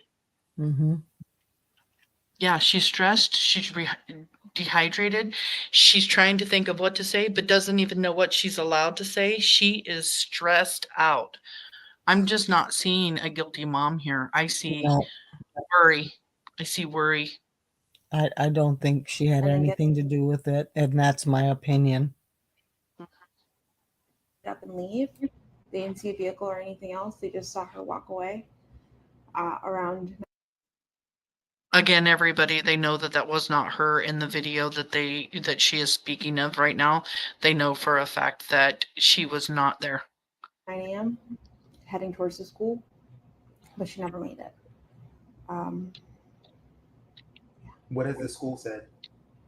Have you been in contact with the school? Yes, that they're doing everything they can. They've given me all their resources. The principals called me. They've looked at their cameras. I don't think they've caught anything on the cameras is too far away from the sidewalk. Everything is too grainy, so they can't see specific faces. But they've looked. I'm just waiting to hear anything else from them. Is this normal behavior Not to at all. just not show up or call or text or anything? Not at all, no. She, from time to time, she will leave her cell phone at home accidentally, and that's actually what happened yesterday. She left her phone at home. She went to school. So the first interview that we watched was later in the evening, the day that she went missing. This is an interview they're doing again the next day. So this is the February 27th. And she was reported missing. Again, I thought this was kind of odd, but then is it? You have a 13-year-old, not a 6-year-old, not a 7-year-old, an 8-year-old. You have a 13-year-old comes up missing. You don't, you go to pick them up at 4:30 in the afternoon. They're not there. You're looking, you're searching. Do you think they ran away? Do you think they took off to go to a friend's house? What have they been doing? Do you wait till 8 o'clock? Do you wait till 8 o'clock to call 911? Me, a mom, I'm a freak, and this world is not good. I'm not waiting till 8 o'clock. If my daughter or my son or one of my grandbabies isn't at school, police are getting a phone call. If I haven't heard from her or him and they don't have their phone and I can't get in contact, I've already searched, called a few people, and I already get the gist. I'm not finding her right away. I'm calling. Yeah, she did say we dropped them off, but we went over this before you came in, Savannah. I mean, I think she was referring to in general. I think she's just used to using the word we, or, talking about her partner, us. She's explaining it to the news instead of saying, my boyfriend took her to school that morning. I think she's just saying we. I don't think it was a regular thing either for boyfriend to take her to school. And she also corrected herself in that Yeah, statement. she corrected herself in that earlier and did say boyfriend took her to school in the last interview.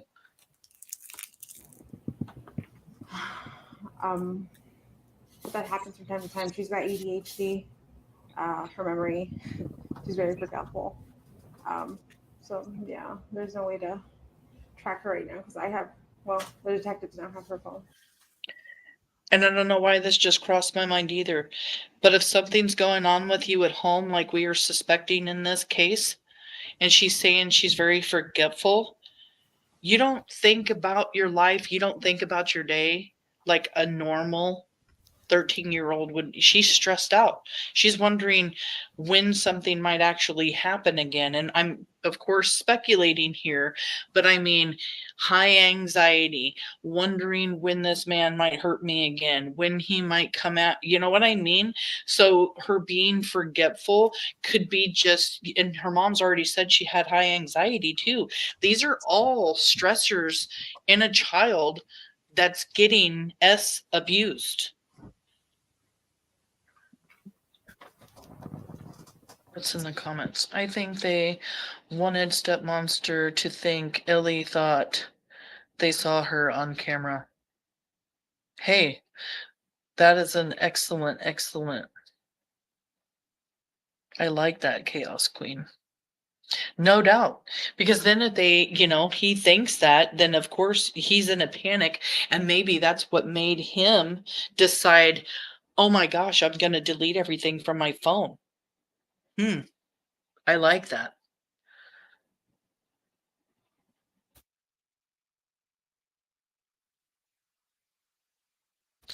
Exactly. I agree with you, Sam.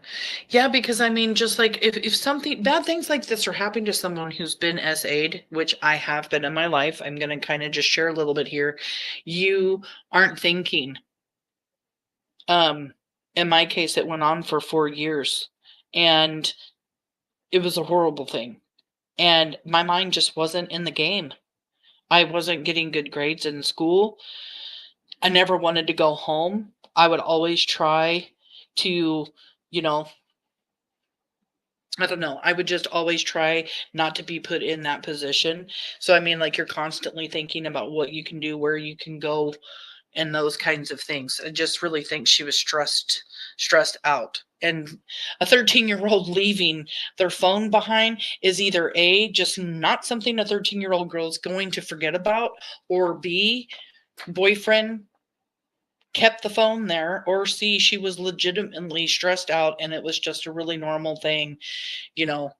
And then you could also think maybe mom had help here, if you're going to speculate that way and just think that mom may have had something to do with it and she's just making up excuses on why that phone was left behind. These are all the things that I've heard in this last week.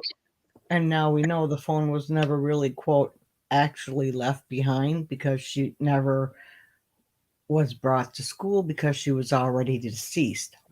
Mm-hmm. So she couldn't even have taken the phone to begin with because she was gone.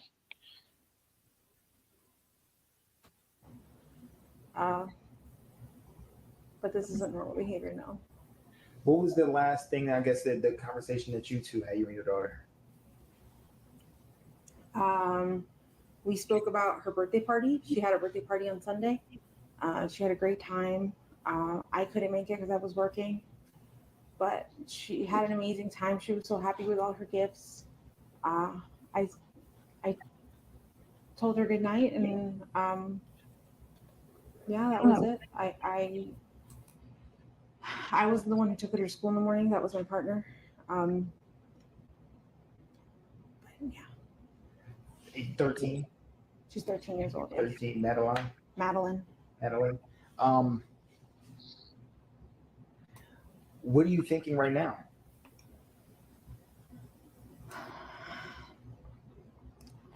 In my heart, I feel like somebody took her. This isn't like her to just pick up and run away.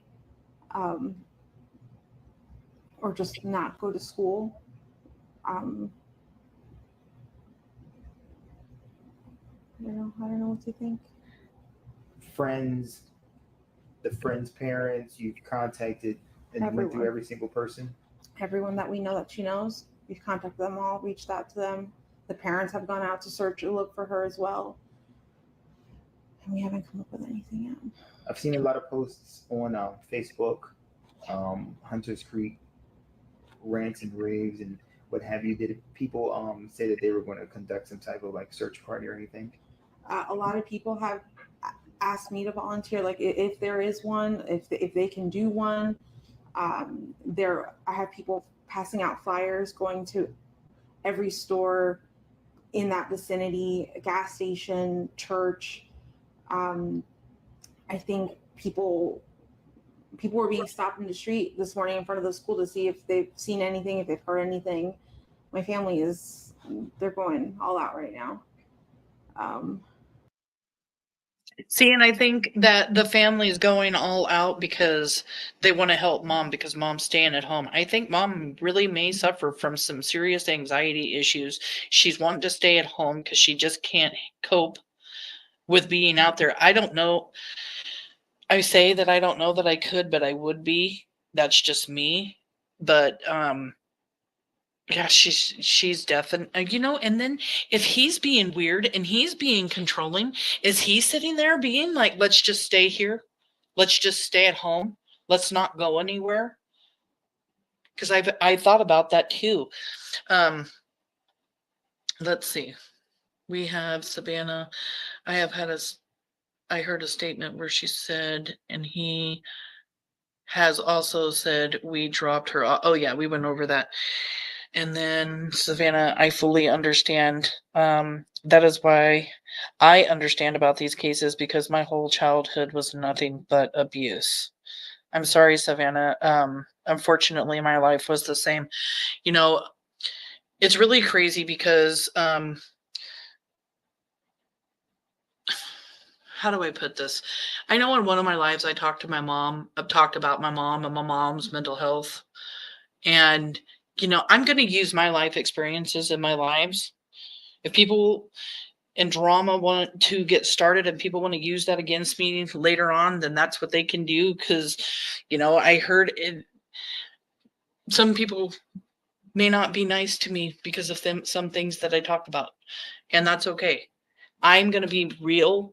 I'm going to share my life experiences, and I can put myself in this little girl's shoes. And I think that's why I understand what's going on with her. In the Audrey case, I almost, oh God, that man, another Stephen. I think that's why I just am able to look at these cases and sometimes understand the cases. Yeah. I know as a mother, a lot is going on in your brain So much. to bring her back home. What have the law enforcement told you that you are able to share?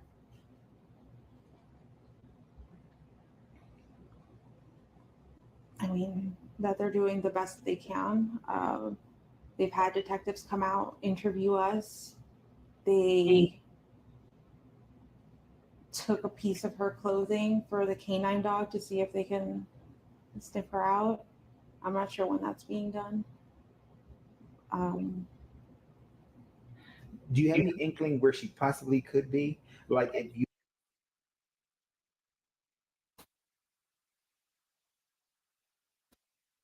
would say, okay, last time I went to work and came back, she was at. I mean, the look on her face, look at her eyes. Her eyes are just so wide. There's a bright light in her face because she's doing this interview. It's really, it's just really telling to see her eyes so wide. She is just seriously in a panic. At Jane's house or Sabrina's house, and maybe I forgot to check that house, or she played at this park one week and maybe she went back there or something like that. we've looked everywhere we could have thought, and anywhere she would have been. She would have known to wait for me at the school.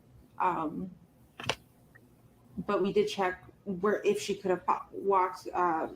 My mom's office is close to the school. We checked there. We checked the walking paths that she could have taken. We've checked all of her friend's house. I think we've checked everywhere I could think of, honestly. What do you think? Oh gosh, I just had it tip of my tongue. What was she wearing? She was last seen wearing a green hoodie, black shorts, white Crocs, a black JanSport backpack with gray hibiscus flowers on it. Good night, Chaos Queen. Good night, Chaos Queen, girl. Love you. No. Thank you for coming. I put in back chat that I'd be right back. I had to go to the restroom. Oh, I didn't see that. Yeah. I was like, you still with me? Yeah, I'm here. You know, and I totally get you, Savannah. You know, you want to use what you've been through to help others. That's why I do what I'm doing. You know, I wasn't ever abducted. I was almost abducted once, but yeah, I do what I do because I just feel like I need to help children. And believe it or not, as horrible as this sounds and as horrible as it is, this kind of stuff relaxes me. I know that sounds crazy to some people, but me doing what I can do for other children, talking about them, talking about what they've gone through, helping in any way I can, or even making sense out of a case relaxes me. Just like watching my true crime shows do. I can watch that stuff right before bed and I'm actually okay. I do have bad dreams sometimes, but I'm okay the majority of the time. True crime relaxes me. I just don't know any other way to put it. We're about to see Creepo. Creepo's about to come on, you guys. Oh God. And you said this is not like her His face is Not just at all. gross. to run away, an argument, anything like that to provoke her. She's never done anything like this, no. And we haven't had any arguments recently to have this outcome. What school? Hunter Street Middle School. Tom, any questions? No. Is there anything that you think our viewers would need to know about the way you're feeling, the way the family's feeling, Madeline? We are desperate for any answers, anything that you could do to help. I'm here for it. Just please, if you see my daughter, just please bring her home. I just hope you're okay, Maddie. I hope you're safe. I hope you're not hurt. I just hope she's okay. When did you notice that she was missing? Because this was at the beginning of the morning. She got dropped off in the morning. We did not notice until after school pickup at 4 o'clock when I went to go pick her up and she wasn't at school. So we're going in 24 hours now. Yeah. Just about. Yeah. Nothing. Nothing. No word. No text message. No messages anywhere from her. I've looked at all her social medias. I've looked at all her games she could have played with. Any app. No weird conversations. Nothing strange. Everything was conversations with just normal friends. So once again, the second day, there is something on her phone, messages or talks to friends about wanting to run away to the woods after her 13th birthday. Mom still has no inclination of this at this time.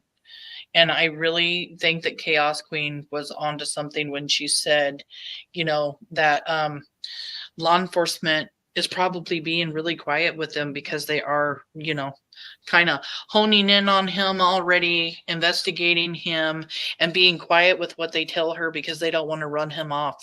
They want to, bust him. Yeah.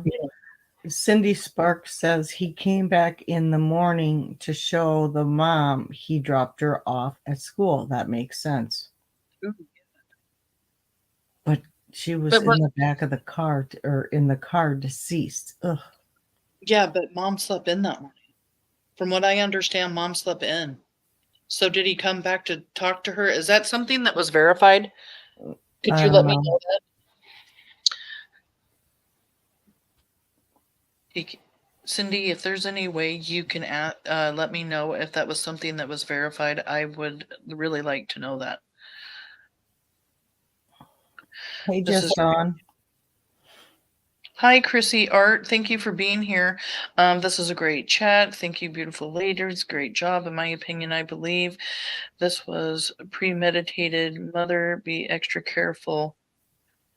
The perps prey on single mothers with children. Yep, I totally agree with you 100%. Just on, hi, yayas. Hey, I'm seeing new faces in here. Thanks everybody for joining.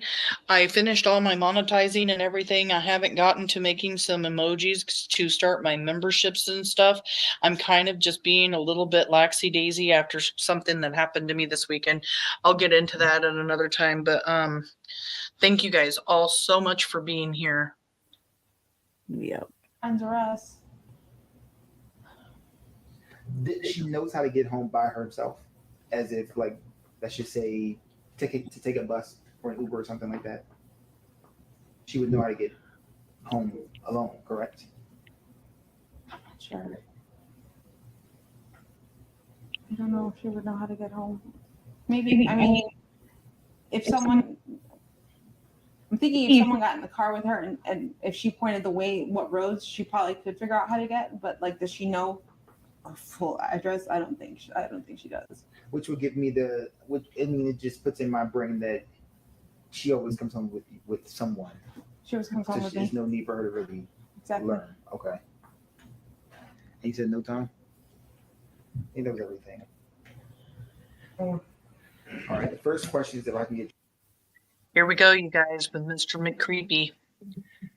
This guy creeps me out. He's a disgusting, foul POS. And let's just, Tears. She's under 5 feet tall. This man is 6'2" and 200 and something pounds. He's huge compared to her. Huge. It's just horrifying to even think about, you guys. 6'2". I am 5'11". That's tall for me. Yeah, I'm 5'2.5". So last name is spelled both out. Oh, you little shorty. For me. Stephan Sterns, STEPHAN STERNS. All right, so Stephan, you seem very emotional right now. Explain to us. I dropped her off. Okay, you guys. I'm already going to pause because here we go. You seem really emotional. Tell me about it. And he just starts going into the detail of the day. I dropped her off. No, dude. He wants to know about your emotions. Why are you so emotional? He already seems more emotional than mom did during her interview. And I think that's why a lot of people want to start pointing fingers at mom. When you're in shock, emotions like that can be numb. Completely numb. Especially if you're in front of a camera or something. But she did break down a couple of times in both of those interviews. But yeah, I just had to stop. He wants to know about his emotions and he starts going off on a timeline immediately. Sorry to interrupt so soon, you guys, but I dropped her off. Everything looked fine when I drove away. It's the last time we saw her. What were the conversations that y'all had in the car when you dropped her off? Not much. She was asleep for most of the way. Most of the way she was asleep. Nope. Law enforcement says that they believe that she was unalive in the vehicle from the time that he took her from the house at 7:30 in the morning till long after. I mean, he shows back at the apartment complex at 8:19. He's already been driving around for 45 minutes with her unalive body in the car. They know that. And the way he's talking, oh, wow, I'm the victim. No, You're not the victim. You're a piece of shit. Where did it say that he was addicted to Adderall? I haven't heard that one. Yeah, I haven't either. Told her have a good day at school when she got out. I love her. She said thanks, love you too. That was it. Yeah, that was it. Oh, I can't. He's a monster and he's just a piece of shit. And so, where do you think she could possibly be? I mean, this isn't, as I was told, this isn't normal behavior. This is not normal behavior. She's not the type that would just run off. We don't know where she could be. We're scared. No, you're scared you're going to get caught, asshole. Sorry. Are you, Exactly. in a sense, blaming yourself? It's hard not to. Why? Yeah, you're blaming yourself because you already know that she isn't coming back home to her mom. She's gone. Her parents are never going to see her again because of you, because of your perverted ways. Oh, Why? I dropped her off early. I could have waited longer. She looked okay. She was walking towards the school when I could have waited longer. His voice is pathetic. Right. The whining, he doesn't do a very good job trying to look like he's upset, is all I gotta say. You can tell. I knew the moment I saw this interview this last week after she came up missing, before they ever said anything, I knew just from watching this interview he was trying to play victim and something weird. I felt very, very weird with this guy. saw her, it was like any other day, so I went on with my day. It's hard not to blame myself. What has the conversation been with Jen since? She's been a lot stronger than me. She's been holding it together really well. He does lose eye contact a lot, just on. I've noticed that too when I watched this interview earlier. When he's talking about her and what he's doing, he looks away. And then when he feels comfortable, he looks back up at the camera or looks back up at the reporter. And, but it just keeps coming in waves. This is the reality keeps hitting. We don't know where she is. We don't know if she's safe. Oh, God. Don't know if he's safe. Big, deep breath. Wiping away fake tear. Tell me to pause anytime you want, yeah, because I'm just telling you. I just watching him, knowing what he did and knowing he knows he did this and what he's saying and how he's acting, I want to reach through my computer screen and just claw the hell out of his face. Yeah. Yeah, I'm sick to my stomach. We're just scared. We just want her home. We're just scared. We're just You're not scared. The only thing he's scared of is getting caught. Mom is scared. Mom is worried about her daughter. You're worried about your damn self. I'm just scared. Yeah. The voice, I can't even. It's so fake. Like literally put boots on the ground, went out. Yeah, I even went out with the cops where I had dropped her off. And we looked all up and down the road, all on communities, and there was nothing helpful. None of the cameras. Yeah, cops has already had him take him to the spot. They did that for a reason. I think they wanted to see his mannerism. If he was talking like this to the law enforcement, yeah. Reporting the street, nothing, which in 2024 was surprising. The church across the street had some cameras, and they mentioned seeing her waiting around in the parking lot for a while before moving on, and that was it. But it was grainy. It was grainy footage, and not much. It wasn't her, It seems asshole. like she walked west, east. Yeah, wasn't her. He never went there. He's seen on cameras and other places She never even made it to the church parking lot or to school that day. He's probably thinking to himself, oh my God, did I catch a break? Grainy videos showing her that she's in the parking lot? Holy shit. I wonder if he thought for just that slight moment that he wasn't going to get caught. That didn't last very long. They Excuse me. said in the direction of the school. I'm not sure what that is. What was the language? Not language verbally, language, body language. When you dropped her off, did she seem happy? Was she Happy. like, I'm going to meet She my was friends? happy. She got a happy weekend. She just turned 13. She had her 13th birthday party. She was happy that we were all together here, and she was just very happy. She was a happy kid. She's very sweet. She's a very sweet girl. She brings a lot of joy to us, and we just not knowing. He can't She's even sweet. look at the camera. Have you noticed that? He can't Yeah. even look at the camera. Yeah, and this whole like she's a very sweet. She's sweet. Ugh. She is a sweet, beautiful young lady, but when he says it, it's creepy.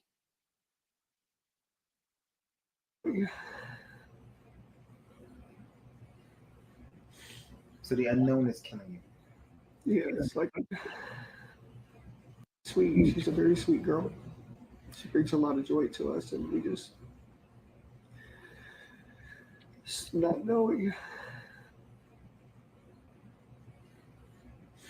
So the unknown is killing you. Yeah, it's like our whole world is upside down. Not feeling her presence here is. Sorry. Not feeling her presence here. There's no tears there. It's hard. I'm gonna be fine. Don't need to apologize. What do you want our viewers to know when they see this? She's a sweetheart. She's a very sweet, kind girl. She was a sweetheart. Is that what he just said? She was? Did he just use past I tense? think he did. Go back. Let's see. To know when they see this. She's a sweetheart. She's a very sweet, kind girl. Just please be nice to her. Bring her home if you find her. Tell her that we love her. You want our viewers to know when they see this. She's a sweetheart. She's a very sweet, kind girl. Just please be nice to her. Bring her home if you find her. Tell her that we love her. Wherever she is, I hope she's okay. That I loved her. He did say if someone were to is, come in contact with but he just Nice to says her. that I Bring her loved home if you find her. her. to know when they see this. She's a sweetheart. She's a very sweet, kind girl. Just please be nice to her. Bring her home if you find her. Tell her that we love her. Wherever she is, I hope she's okay.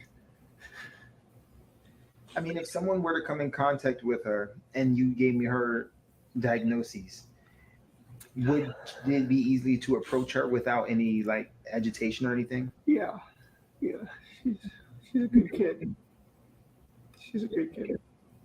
If you can sum up in one complete sentence, waking up, getting ready to drop her off at school, dropping her off at school, to now speaking to me after talking to the police about her being missing for over 24 hours right now.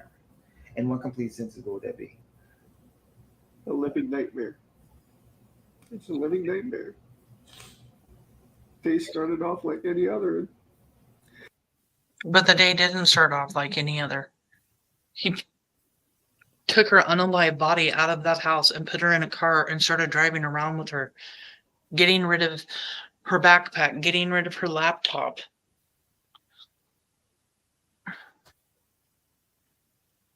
Ugh. I just want to wake up.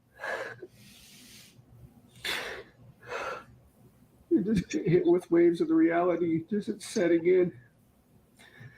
As soon as it got dark last night, we started falling apart. We knew it wasn't going to come to an end. And now we're going on 24 hours and still nothing. Just conflicting reports here and there. People say they see this or that. None of it's conclusive and none of it's helpful.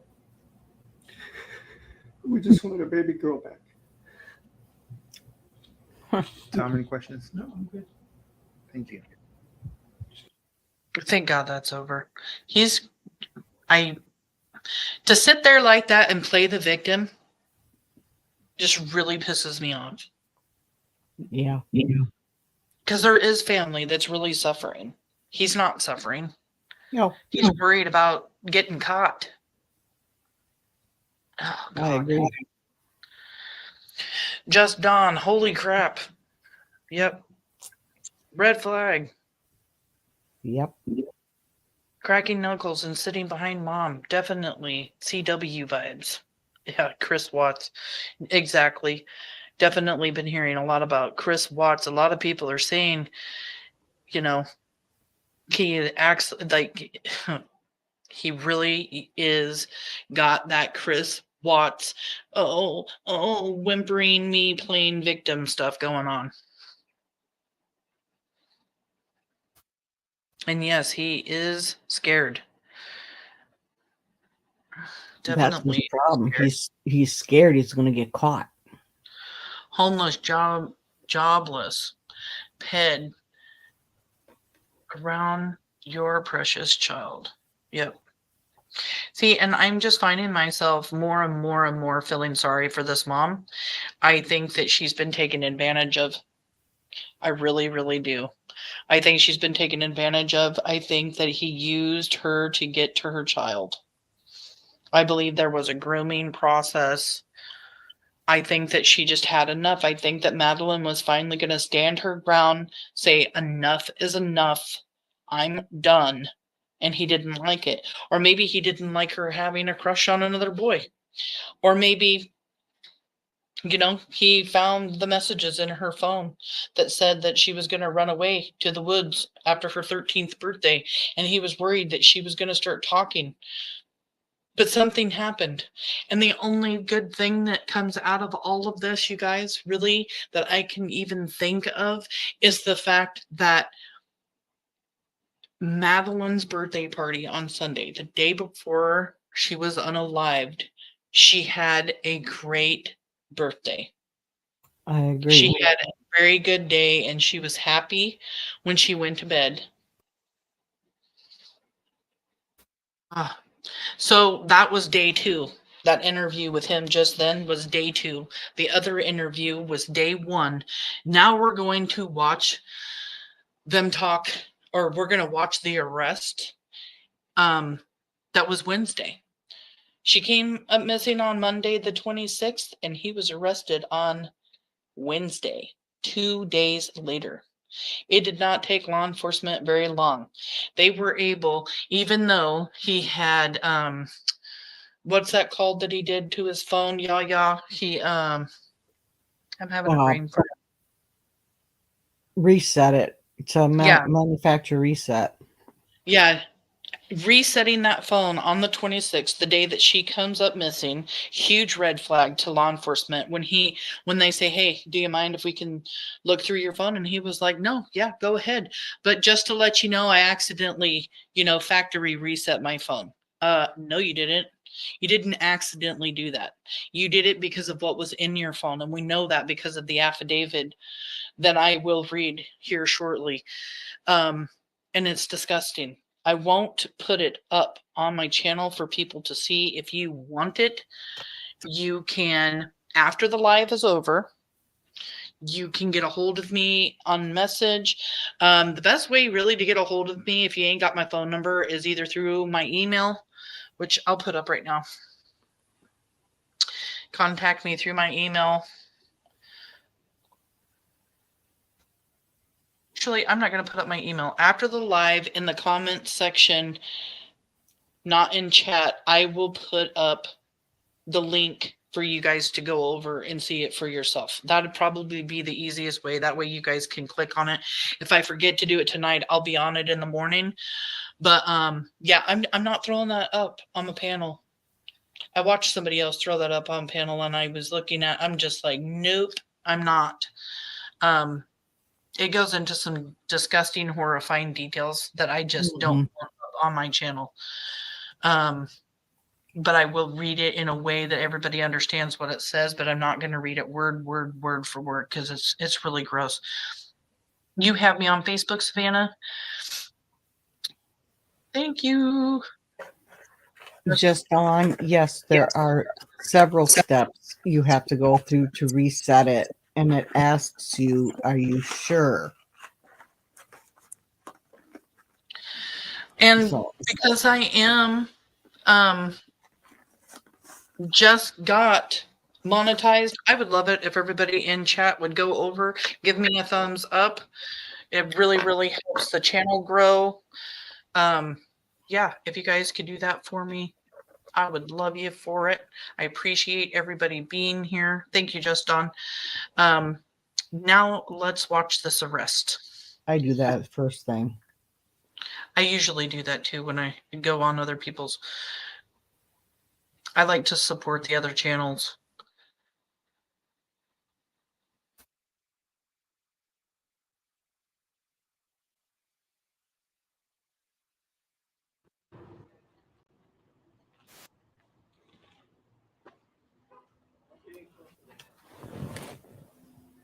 I've not seen this.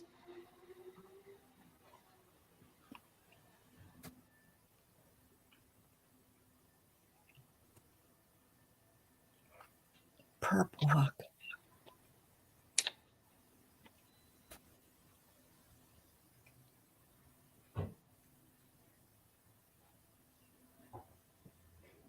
He has not spoken to law enforcement. Where's Maddie? Did you hurt her? Are you a pedophile? What's on your cell phone? Why aren't you talking to investigators? Where was Maddie last seen? Why aren't you helping her mother and her family? This is a little girl. Help them find Maddie. Where is Maddie? Where is she? What did you do with her? Tell us something.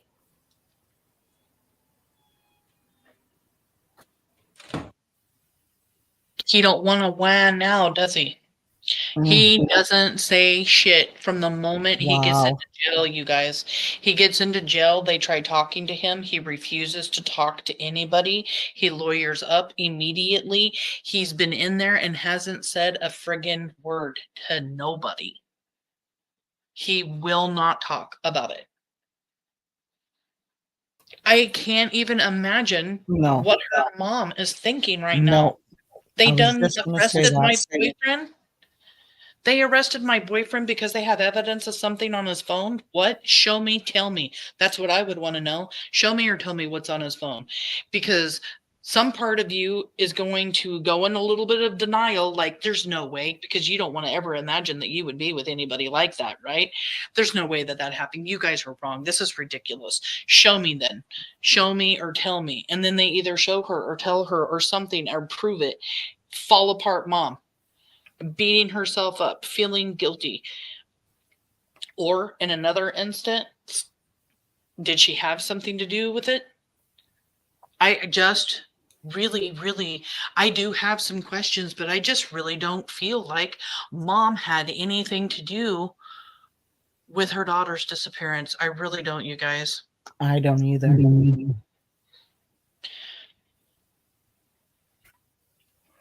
Yeah, I mean, and since his arrest, law enforcement has said that they don't believe that mom had anything to do with what happened. Nothing.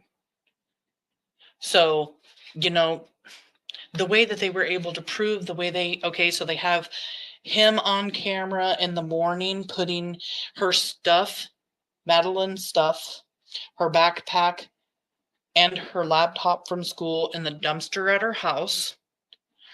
And then, at the apartment complex. Then he leaves. Then he comes back. Then he leaves again.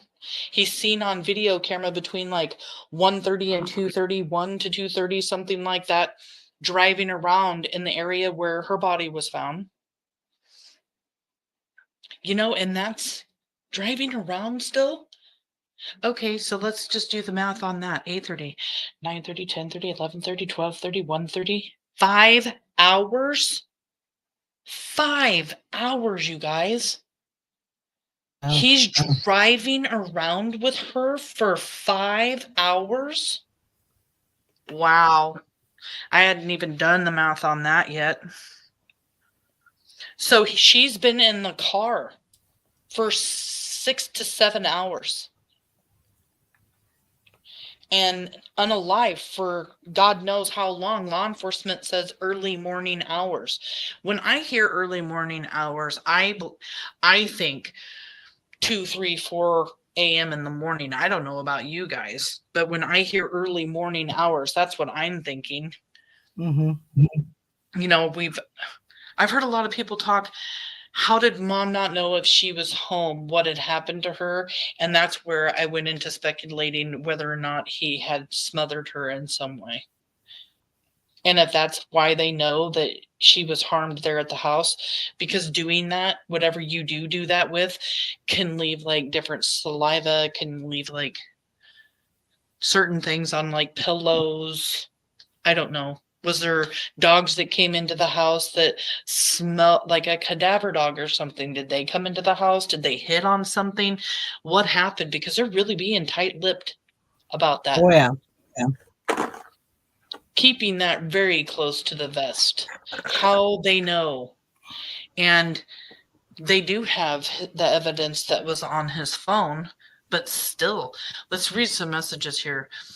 Triggered says, I don't either. Oh my God, did he do in those hours with her? What did he do with her in those hours? Yeah, I don't know.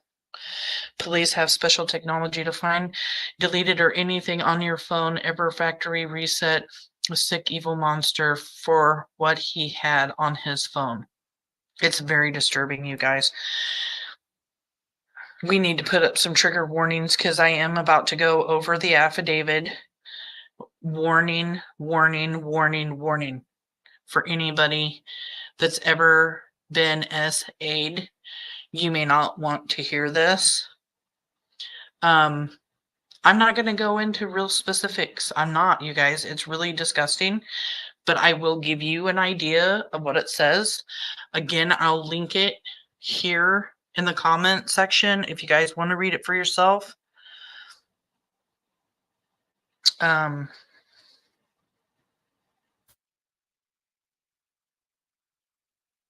Wow, what the heck was he doing for that long?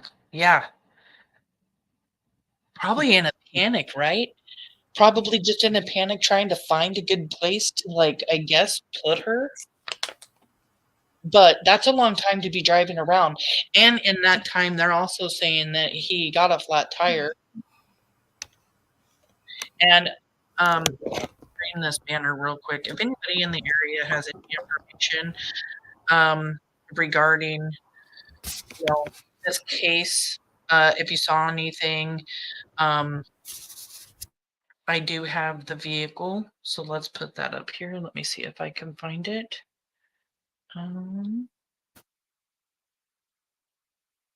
If anybody saw the vehicle on the side of the road, if anybody saw anything, here's the vehicle.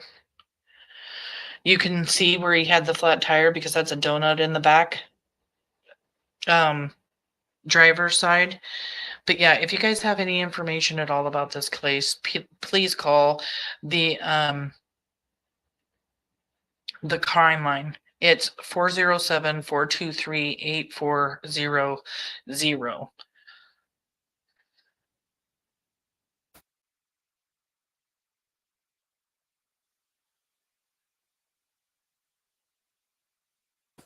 Sorry, I'm gonna go out in the garage and have a cigarette while you're reading this.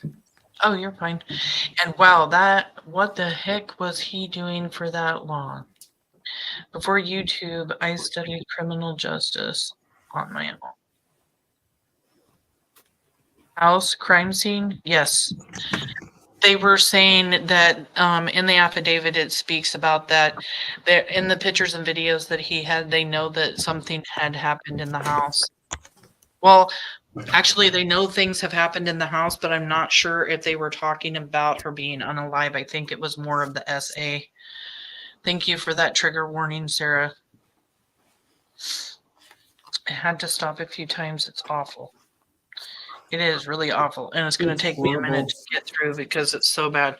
But here I go. I'm going to get in here on my phone and get this done and over with. I don't know if everybody here has seen it or not. Hold on one second. I got to get to it. I don't know if you're familiar with T-Rev's channel. But he read it like twice, and I was just almost throwing up. Yeah, and I've actually heard that there were a couple of people that read it, They the way that it's actually written, and got in trouble for it. Oh, really? I don't know that. Somebody said that in chat. I have not actually verified it, but people were talking in chat. Oh, be careful how you read that. I saw so-and-so got in trouble for doing that or something like that. I wouldn't be surprised. Yeah, because it's really bad. Okay, so it states his name, Stephan Michael Sterns. His race is white. He is a male. It has the address. The physical description is height 6'2", weight 220 pounds, hair black, eyes brown. Like I was saying earlier, you guys, she was under 5 feet tall. This is a 6'2" man wearing 220 pounds. He was a big man compared to her. What a monster.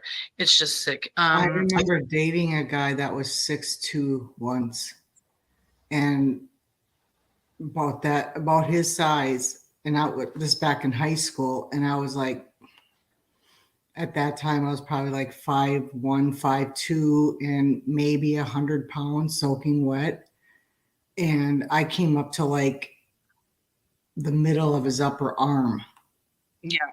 And so that's Jubilee, how much bigger this guy was. Yeah. 6'2". I'm a big girl. I'm 5'11". I'm almost 6 feet, but my son's 6'2", and he towers me, I feel like sometimes. And I think they accidentally showed his driver's license on the screen and got a warning. Yeah, on my paperwork, I have the driver's license marked out and the birth date marked out. He is 37 years old. So it says, affidavit for arrest warrant, state of Florida, county of Osceola. Thank you. Digitally appears the affidavit, Detective Brian Moore, his ID number, a sworn law enforcement. Let's get through this. Officer in the department that he works for, who makes this affidavit and states under oath that the affidavit has probable cause to believe that certain laws have been violated in this county and in the state of Florida. It has the dates between 3/20/22, so March of 2022, and December 3rd, 2023, so December. The defendant, Stephan Michael Sterns, did violate Florida state statutes and commit the offense of S, battery, with redacted name, possession of material, S, performance by child. Oh, God. Your affidavit, Detective Brian Moore, and again, his ID number is sworn law enforcement officer employed by the, police department, employed agency, we're going on. The affidavit in the course of his or her official duties has come to investigate on February 26th, 2024 at approximately 2,000 hours. Redacted name, which I'm sure is Madeline, was reported missing by her mother. The mother advised her daughter's stepfather, Stephan Sterns. See, this is what they called him, a stepfather here instead of a boyfriend, which I kind of found very interesting because so far it's been boyfriend, but why in here are they calling him stepdad? I don't know. Stephan Sterns picked her up from home and dropped her off at Hunters Creek Middle School. Gives the address of the school. I won't give that out on mine. On February 26, 2024. The mother then went to pick up redacted name from school at dismissal and learned redacted name never showed to school. If you do anything YouTube doesn't allow, they will take the video down. Yep. Police need a raise because of how long mom and him been together. Yeah, they've been together, I believe. I did not verify it for 6 or 7 years. What do they call that? Common law Common marriage. Yeah, I wonder if that's in Yes, Florida. I believe so. So an interview was conducted with redacted name Stephan Sterns, who advised he picked up and dropped her off in front of Peace United Methodist Preschool with that address of the preschool, which was down the street from the school at 0840 hours. Hunters Creek Middle School begins class at 093 hours. A license plate reader captured Stephan's vehicle with Florida tag, which has his driver's license. During with redacted name, during the interview with Stephan, he provided consent to search his phone. However, he stated he had accidentally performed a factory reset on his phone on February 26th, the same day redacted name went missing and more redacted information.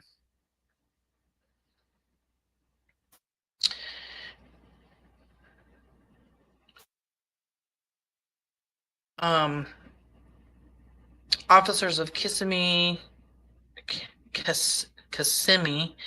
Police Department are waiting to immediately, directly, instantly, and at once, without delay, proceed on this search arrest warrant in compliance with the 9th warrant signing procedure with court sheet. The Kissimmee Police Department recognizes that an emergency is an unforeseen combination of circumstances that calls for immediate action and that law enforcement should seek emergency duty judge intervention only the rare extreme circumstances where law or totally of the circumstances requires immediate action. This is just talking about the warrant. So I'm going to move on to more of the affidavit now.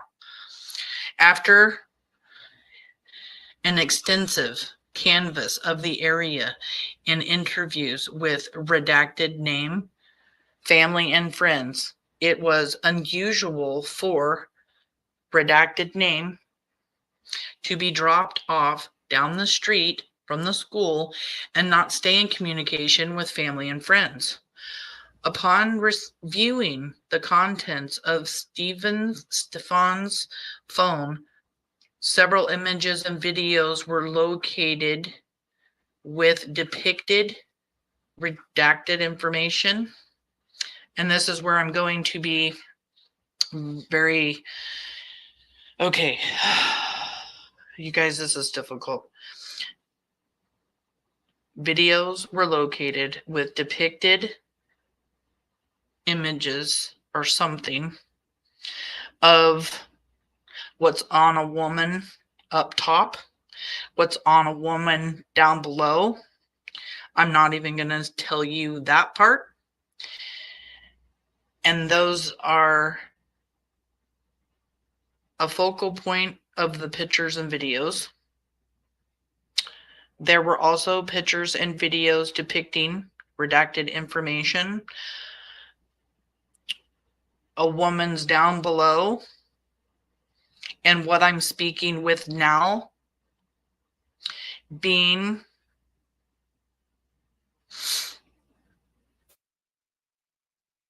SA'd by a man's thing that's below. As such, the files depict the S performance of a child. You're at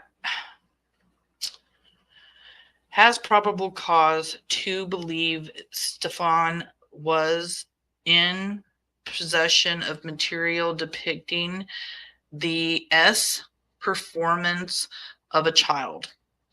Okay, you guys, I got to take a breather. Let's go to any questions over here for just a second. Jesus. Just a moment, you guys, for real. This is so... has he been with them since Madeline was like 5 years old, around that? So if he was with for 6, 7 years, she was like 7. So around then, if they were together for like 6 or 7 years. Like I said, have not confirmed exactly how old or how long that they were together. Justin for all did say, though, 7 years that they had been together. He has been with them since Madeline was like 5 years old, around about. California doesn't recognize common law marriage. This is in Florida. Georgia doesn't either. Neither does Washington. No wonder she wanted to go live in the woods since she turned 13. Lord knows how long she's had to endure. Yes, unfortunately. She was waiting to go live in the woods because she didn't want to be anymore. Yeah, boyfriend's going down. Like, they have in his phone videos and pictures. He has something wrong telling of his member. Exactly, Savannah. Jesus. Child tried of being mom's boyfriend, girlfriend. Not really sure of how long. Yeah, it breaks my heart too. Okay. Let's just try to get this over with. Again, trigger warning for anybody. It should be noted that the man's below observed Specific markings. Yes. And which consisted of, it talks about the color of the skin around a man's area until approximately, it talks about how big, like this birthmark or whatever it is in this man's area down below. That's how I can put it. Several other pictures capturing this distinct pattern were observed on the phone. Further, as your was receiving the pictures and videos, I was observing several different pieces of clothing to include patterned underwear, shirts, blankets, and sheets. A lot of redacted information there. A lot, probably like, I would say 4 to 5 sentences. Based on the totality of the circumstances, your affidavit has probable cause to believe that Stephan committed a S battery. And then, yeah, that's pretty much it, you guys. Some very sick pictures were found. And then, like, it was talked about, like, underwear, shirts, blankets, and sheets that we know were in the home. So they know that these videos and pictures came from within the home.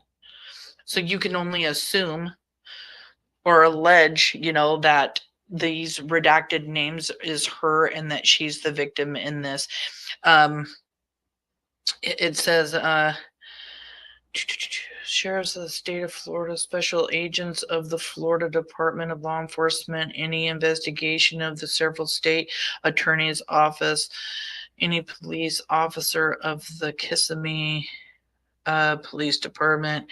It just has like names of judges, signs, and signatures. It's the arrest warrant, circuit court of the Ninth Judicial Circuit. Yeah. But you guys get the drift, really. I mean, it's very, very, very explicit. Even though they redact her name and they redact several things, it's a lot more than I was expecting. And even though I know people that had like read all of it, I don't know anybody. I didn't hear anybody read exactly every single thing in it. So I knew I wasn't going to, because even though my station's supposed to be for people 18 years of old, age or older, it's still not suitable, I feel, to have the actual affidavit up on my channel for people to see and read. Again, I'll put the link when I can catch my breath and swallow. God, I feel so sick. This is just disgusting, you guys. Another friggin' monster taking another one of our babies. For what? Because they need, to be satisfied? Really? With a child? I don't get it, you guys. I don't. It's sickening. I don't understand where this kind of abuse came from. And I get angry, you guys. I get angry with God. Where's God in all this? Don't get me wrong. I pray. But it makes me angry, and it makes me go, where are you at? And why aren't you protecting these babies? Why is there so much going on with all of our children? They're innocent and they don't deserve anything like this to be happening to them on any level. And it's really sad that it's happening in this world as often as it is. Florida is not a common law marriage state. In fact, it states in here, if you're living together and you're not married, it's against the law. What? That's crazy. Strange. If you're living together that long, it's against the law. He isn't without other inmates. He isn't with other inmates. No, I don't think he is with other inmates. That's awesome to hear, Savannah. I've heard that before. Someone recognizes and bedspread blankets and crime scene pictures. I've been listening on subbed to your channel. Thank you, Teresa, for being here. I appreciate you. God, don't let Braun move in. Yeah. All I have to say is, if you want to have a boyfriend or a girlfriend and you get together with someone and you have kids, just don't leave them alone. But I mean, here you go. Like, you say that and then you go, okay, reality. So you don't let that person be alone with your child for a while, right? But they're together for 7 years. So when is it okay for her to leave her boyfriend with her daughter? And how is she supposed to know that the damn guy's a sicko? And let's hope and pray to God that we don't find out that mom was involved in some way, shape, or form, because that would just make this sick situation that much worse. It's heartbreaking. Look at her beautiful face. She's 13 years old. She just wanted to listen to Taylor Swift and jump around on her bed and have like a slumber party and hang out with all of her girlfriends. She didn't want to be writing and texting or telling her friends, I want to run away and go live in the woods. I wish that children could just know that they can tell us anything. You know what I mean? Like, tell your children that they can tell you anything, because maybe instead of writing or texting or saying what she said to her friends, she could have taken it a little bit further and told somebody, or told her mom or a teacher or aunt or uncle or her grandma that would live right up the road or worked up the road from her school, hey, this is happening to me. I need help. Because we got to teach our kids that they can talk about this stuff. Right.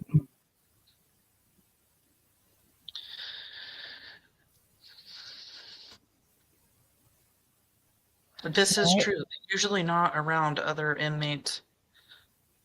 I even said to my husband, I said, it's getting to the point where do we allow the government to chip our children? Yeah. Yeah. And you know what? You guys think about it like this too. Like, okay, I have been groomed. I know what's said, you know, if you tell anybody blah blah blah blah blah might happen. Was he taking these pictures and these videos to just be like, I'm taking these and I have these now as proof? And if you know, either stop doing this with me, or if you think that you're okay, you're not, because all I have to do is show somebody a picture or a video and you're going to get in so much trouble for doing this with me. Like, that's the kind of shit that these type of monsters do. This is how they prey on our children. They convince them that they can't talk about it. Right.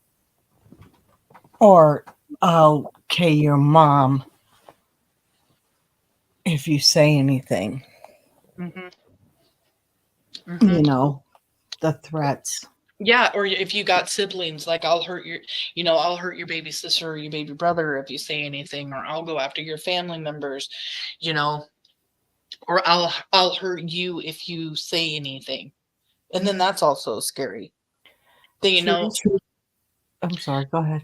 so it's just really sad and it's really effed up because yeah, you have to teach your kids that they can talk about it, but then when they're being groomed and they're being told all of this other stuff by the monster, that's when you have to, and it's sickening that you would have to have that kind of conversation with your child and say, but if you think you can't talk to me because somebody is doing this, this, and this, you still need to know you can talk to me, because then that goes into a whole nother conversation you might have to have with your child if they're not old enough to really understand any of it anyway. Right. How freaking sick. Teresa said, I talked to a friend of mine today. She worked at our prison for 18 years as a lieutenant in death row, and all SO and SA go to general population, and they have to request to go to PC. What is PC? Private? Mm-hmm. Yeah, probably private something. Yeah, but I mean, he's not talking to law enforcement either. So, you know, there's something else, you know, guilt going on, because if you're not guilty of doing anything, you're going to talk, you're going to do what you got to do so that officers can move on. But that's too late. You knew the moment, everybody knew the moment he said, oh, I accidentally, Yep. you know, cleared my phone to factory reset. Thank you, Yeah. Teresa. That's why 2 days later, PC is protective custody. Yep. Yeah, thank you. That's what I thought, but my sleepy time meds are kicking in, but I'm okay yet. I know, we've been on here for 2 hours and 50 minutes. I didn't expect to be up here today, but that's okay. I enjoy coming up and talking to you about this. Yeah, thank you for coming up. I really enjoyed having you here. I mean, the last time we talked. Yeah. So I'll talk about that for just a second. So me and Yaya were talking on the phone Friday, and my landlord lives right next door. We live in a duplex, and he's a 70-year-old man. And I thought my daughter and my grandkids were here. I was like, what the heck? I'm telling Yaya, oh, my grandkids are here, whatever. Yeah. I opened the door, and it's my landlord's daughter, and she's in tears, and she's like, oh my God, have you seen my dad? So I get off the phone with you, Yeah. and then I go over there with her. I thought she was by herself, and I go over there, and no, she's really upset. She hasn't heard from her dad, she said, in 2 weeks. And she asked me when the last time was I'd seen him. It had been quite a while since I'd seen him. My husband said it had been almost 2 weeks since he had seen him. So we're just thinking this is awful. Her husband ended up sliding his bedroom window open. Yeah, I don't know what he saw because I didn't look, but he wasn't okay. And then I'm on the phone with 911, giving them the address and stuff to get here because daughter's too distraught. And 911 operator says, if you guys have to, kick the door down, get in the house. So the guy, pretty much puts his whole body weight into it, kicks the front door open, and me and the daughter are standing right there next to the doorway when the worst smell I've ever smelt in my entire life come out that front door. She wanted to run into the house instantly. I've got the 911 operator telling me, do not let her go in there and see her dad like this. This isn't going to be good. It's going to be traumatizing. So now I have to go into the house to grab a hold of her and be like, I said, honey, please. I was like, just think about what you're going to do.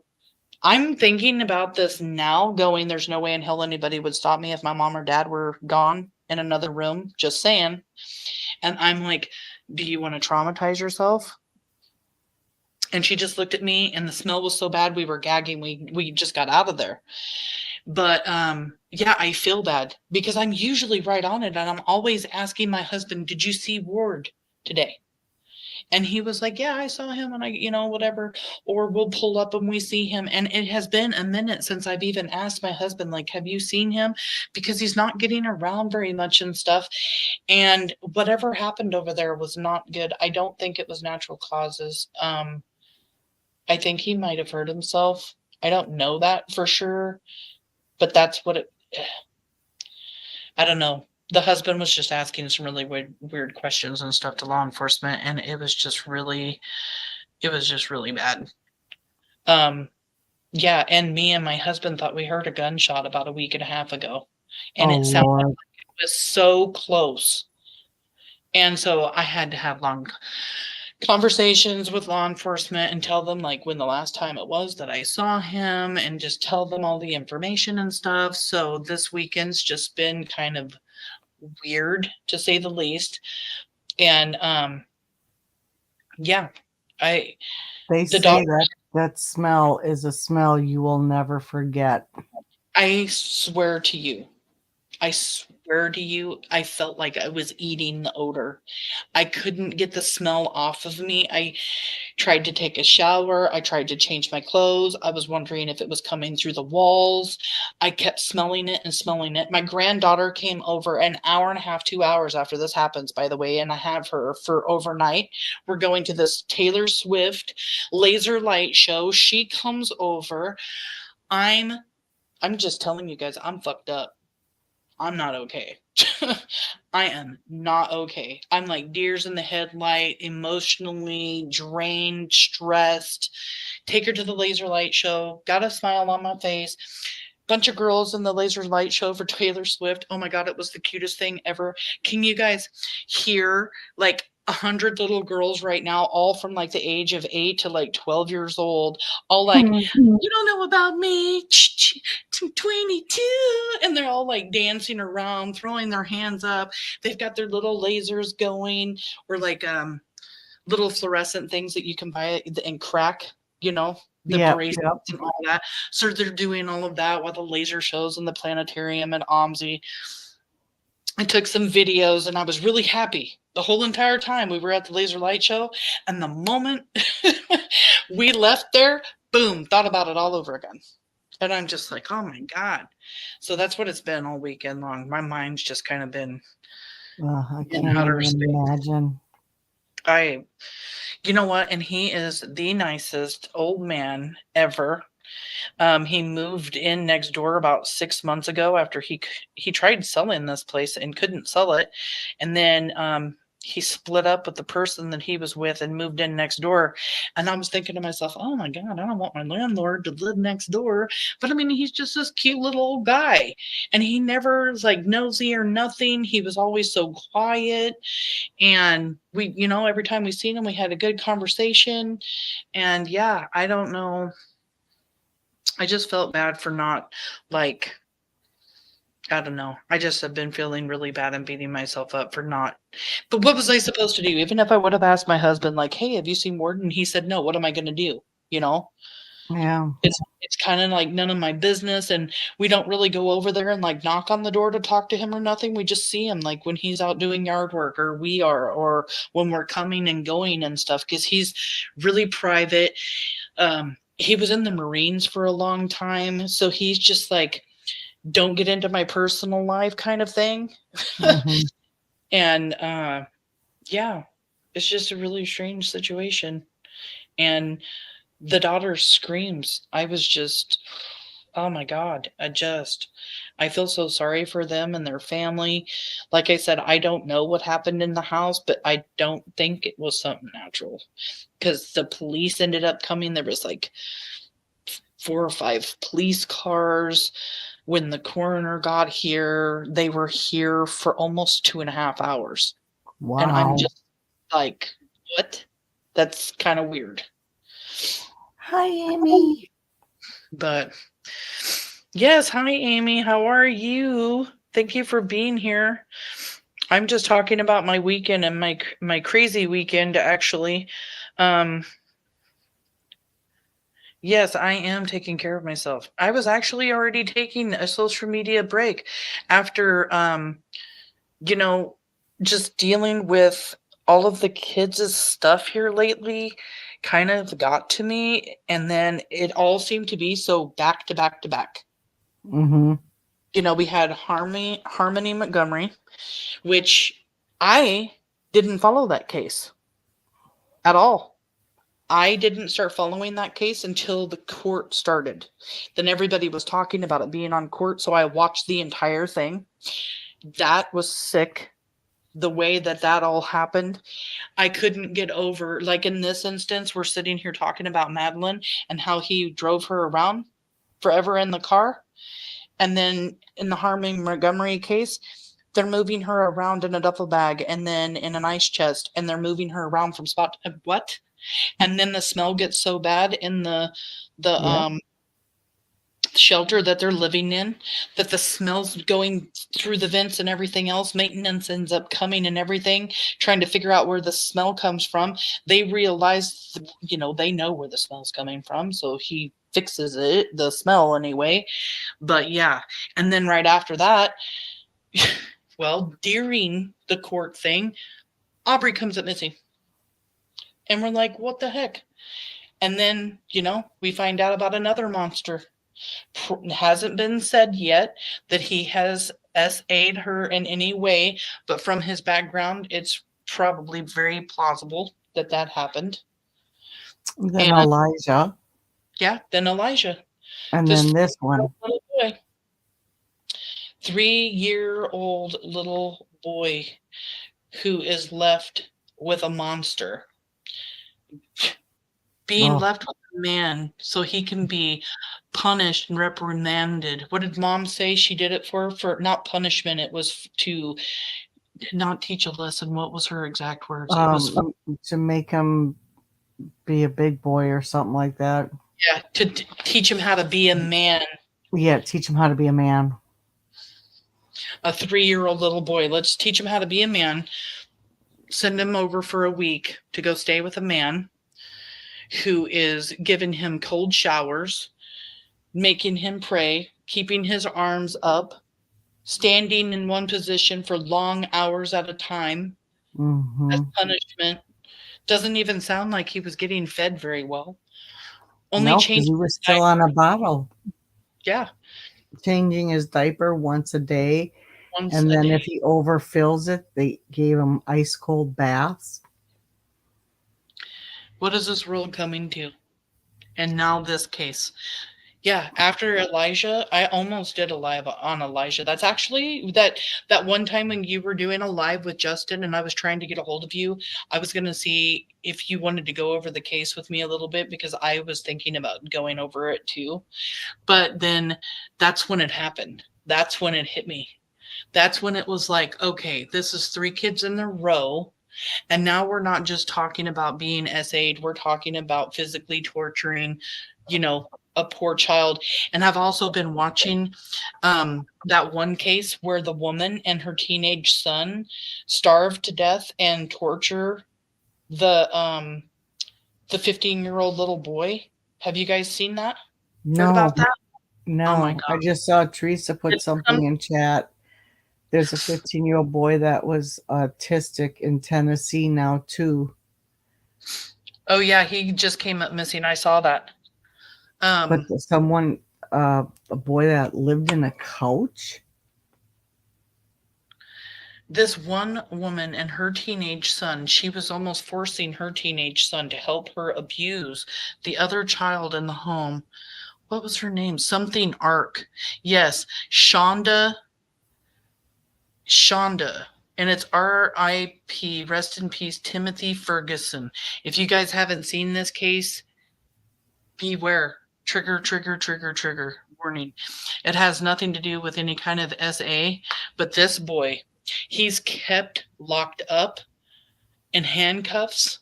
He's starved. All they are feeding him is bread and hot sauce. And I'm not talking regular hot Oh sauce. yeah, that one. I know that case. Yeah. Yeah, and I'm not talking regular hot sauce. I'm talking about the stuff that will take the skin off your friggin' tongue hot sauce. They were even making him, when they did feed him, they would use punishment and gag him to make him throw it back up. Oh my Lord. He was skin and bones. And this mom is pure friggin' evil, you guys. If you have a TikTok and you want to know about this case, go over to TikTok. There are so many people going over the court in court. The way she talks about it and the arrest at her house, the excuses that she's making up, she admits to doing all of these things and says, yeah, because I was punishing him. They gave him ice baths. And the day before he died, he was in an ice bath for over 9 hours. Really? It's really, really bad, you guys. It's so friggin' bad. Yeah. And that one's 40 minutes for me, and I just, ugh. Yeah. Yeah, too many cases, you guys. Definitely had to take a social media break. That's why I wasn't around for a couple of weeks. Hey, I'm good. Happy to see you on. Thank you so much, Amy.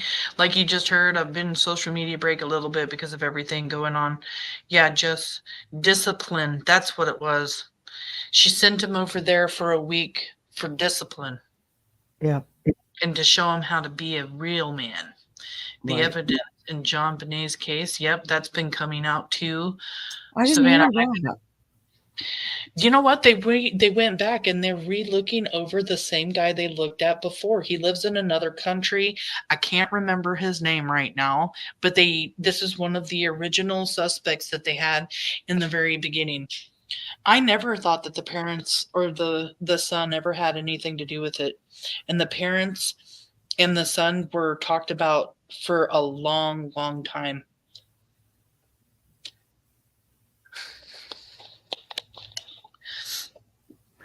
I don't get it. And I know my brain doesn't work that way on how people can hurt children like this, because my brain just doesn't function that way. Well, yeah, and I think what's bothering me here lately, what is your name again, Yaya? I call you Yaya. Heidi, that's right. I know that. It's in my phone as Heidi, but Heidi, what I don't understand is why isn't it talked about? You know, I watched a show, Joe Rogan did this clip on YouTube. They were talking about the 79 children down in the South somewhere that were all saved from trafficking. And during that time, Ellen Drenidis, I can't ever say her damn name.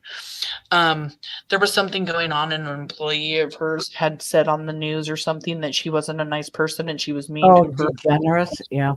Yeah, mean to her employees and stuff. Joe Rogan was so pissed off because he was talking about how that was getting more news press, like that was getting more media attention than these 79 kids that were found in a trafficking house. 79 Mm. children, you guys. 79. I live Wow. on the I-5 corridor here in Vancouver, Washington. The I-5 corridor, the interstate, it goes all the way to Canada. So it goes through the entire state of Washington, the entire state of Oregon, the entire state of California, and then it leads up with the second worst S trafficking interstate going east across, southern states, Arizona, New Mexico, and going into Texas. Now, when I'm hearing about these 79 children, and I'm like, what the heck? Because I'd never heard of it before. I never heard about it. I think And I then, may have heard something about it, but there wasn't a lot on it. yeah, and it happened like just a couple of years ago. I want to say within the last couple of years, maybe a little bit longer. Yeah. The thing is, though, I start looking up statistics, and we have 500,000 predators that are active on the internet looking for our children every single day. Yep. 500,000, 500,000 predators. The problem is there's not enough of us. There's actually more of them out there than there is of us. Mm-hmm. How are we going to stop them? And if nobody's talking about it, how's it going to get stopped? 2,300 kids go missing every day. And usually it is a parent, a person in the family, or a family friend.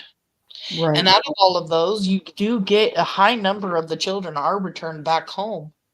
But out of the ones that aren't, 50% of those are usually dead within the first 48 to 72 hours. That's a big number. Yeah. Of children taken and gone every day like that. And now look at the statistics, just like these girls, Audrey and Madeline, and their lives and what they've gone through, and it's so horrible. It's just so horrible. And nobody wants to talk about it. I get it. I don't want to have to talk about it, but I feel like I should talk about it and keep bringing awareness to not only the missing children, but all of these creeps and all these people that are out there trying to get our children. I've got 6 grandbabies. My oldest one is 14, and all of the other ones are under 10.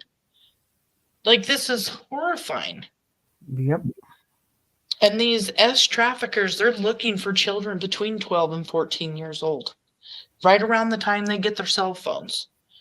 I will be covering a live and doing a live. I really want to go over all of these different apps and stuff. I watched a Nancy Grace show that was talking about all the different apps and stuff that children shouldn't have on their phone.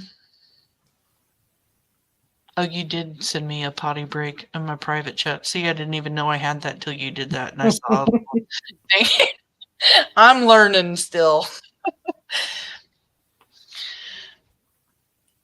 I never thought CPS would allow 2,000 kids to go missing. Yeah, CPS. Yeah, they fail. CPS fails so many children every single day. I mean, when you get into these cases where, let's get out of the essay and talk just a little bit about all the kids that are abused. And then if you want to get out of the abuse, talk about all the kids like I just talked about with the Timothy who's getting starved and literally tortured.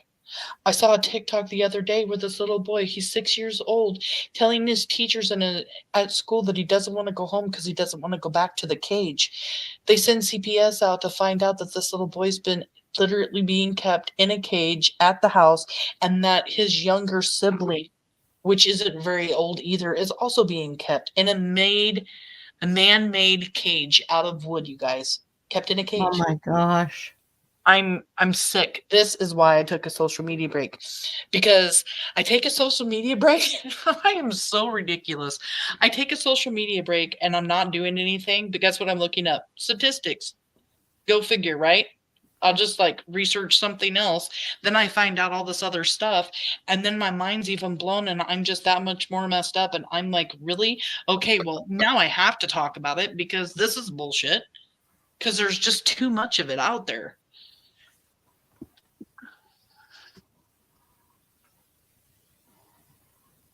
Yeah, I'm not a huge Trump fan, but he did state that if he's reelected, any person caught abusing a child will automatically go to death row. it's the way it should be. I agree. My husband believes it needs to go back to the old days to where we would just take care of the problem when something happened. You know what I mean? Yeah. I mean, that's what we really want to do. I mean, they really should not, castrate or something, do something. And it's not just men anymore. Women are just as guilty. There are women grabbing our kids in the Yeah. S trafficking. It's worse in the S trafficking than anything is the women. Yeah, Look at how pretty she is. she's gorgeous. This is my favorite picture. Yeah, I love that one's my favorite. I love the glasses. She just looks like a little lady. She definitely just did not deserve what happened to her. And this is where I get angry with God and just go, God, why? Why would you allow this to happen to such a beautiful little girl? What did she do? You're supposed to be such a merciful God. And so, yeah. I mean, I hate to bring religion into this, guys, but really, like, I have to ask my God, why would you do this? Because I don't understand it. Mm-mm. Rest in peace, you beautiful, beautiful baby. She's just so beautiful. And that's the other thing too. At least she had a great day the day before, had a great birthday, and she is resting peaceful now. She's not going through all of the stuff that man was putting her through. And if you guys read the affidavit, you'd know what I'm talking about, because it's not good. It's horrifying. He did things to her that I've never done in my life, and I'm 52 years old. Yep.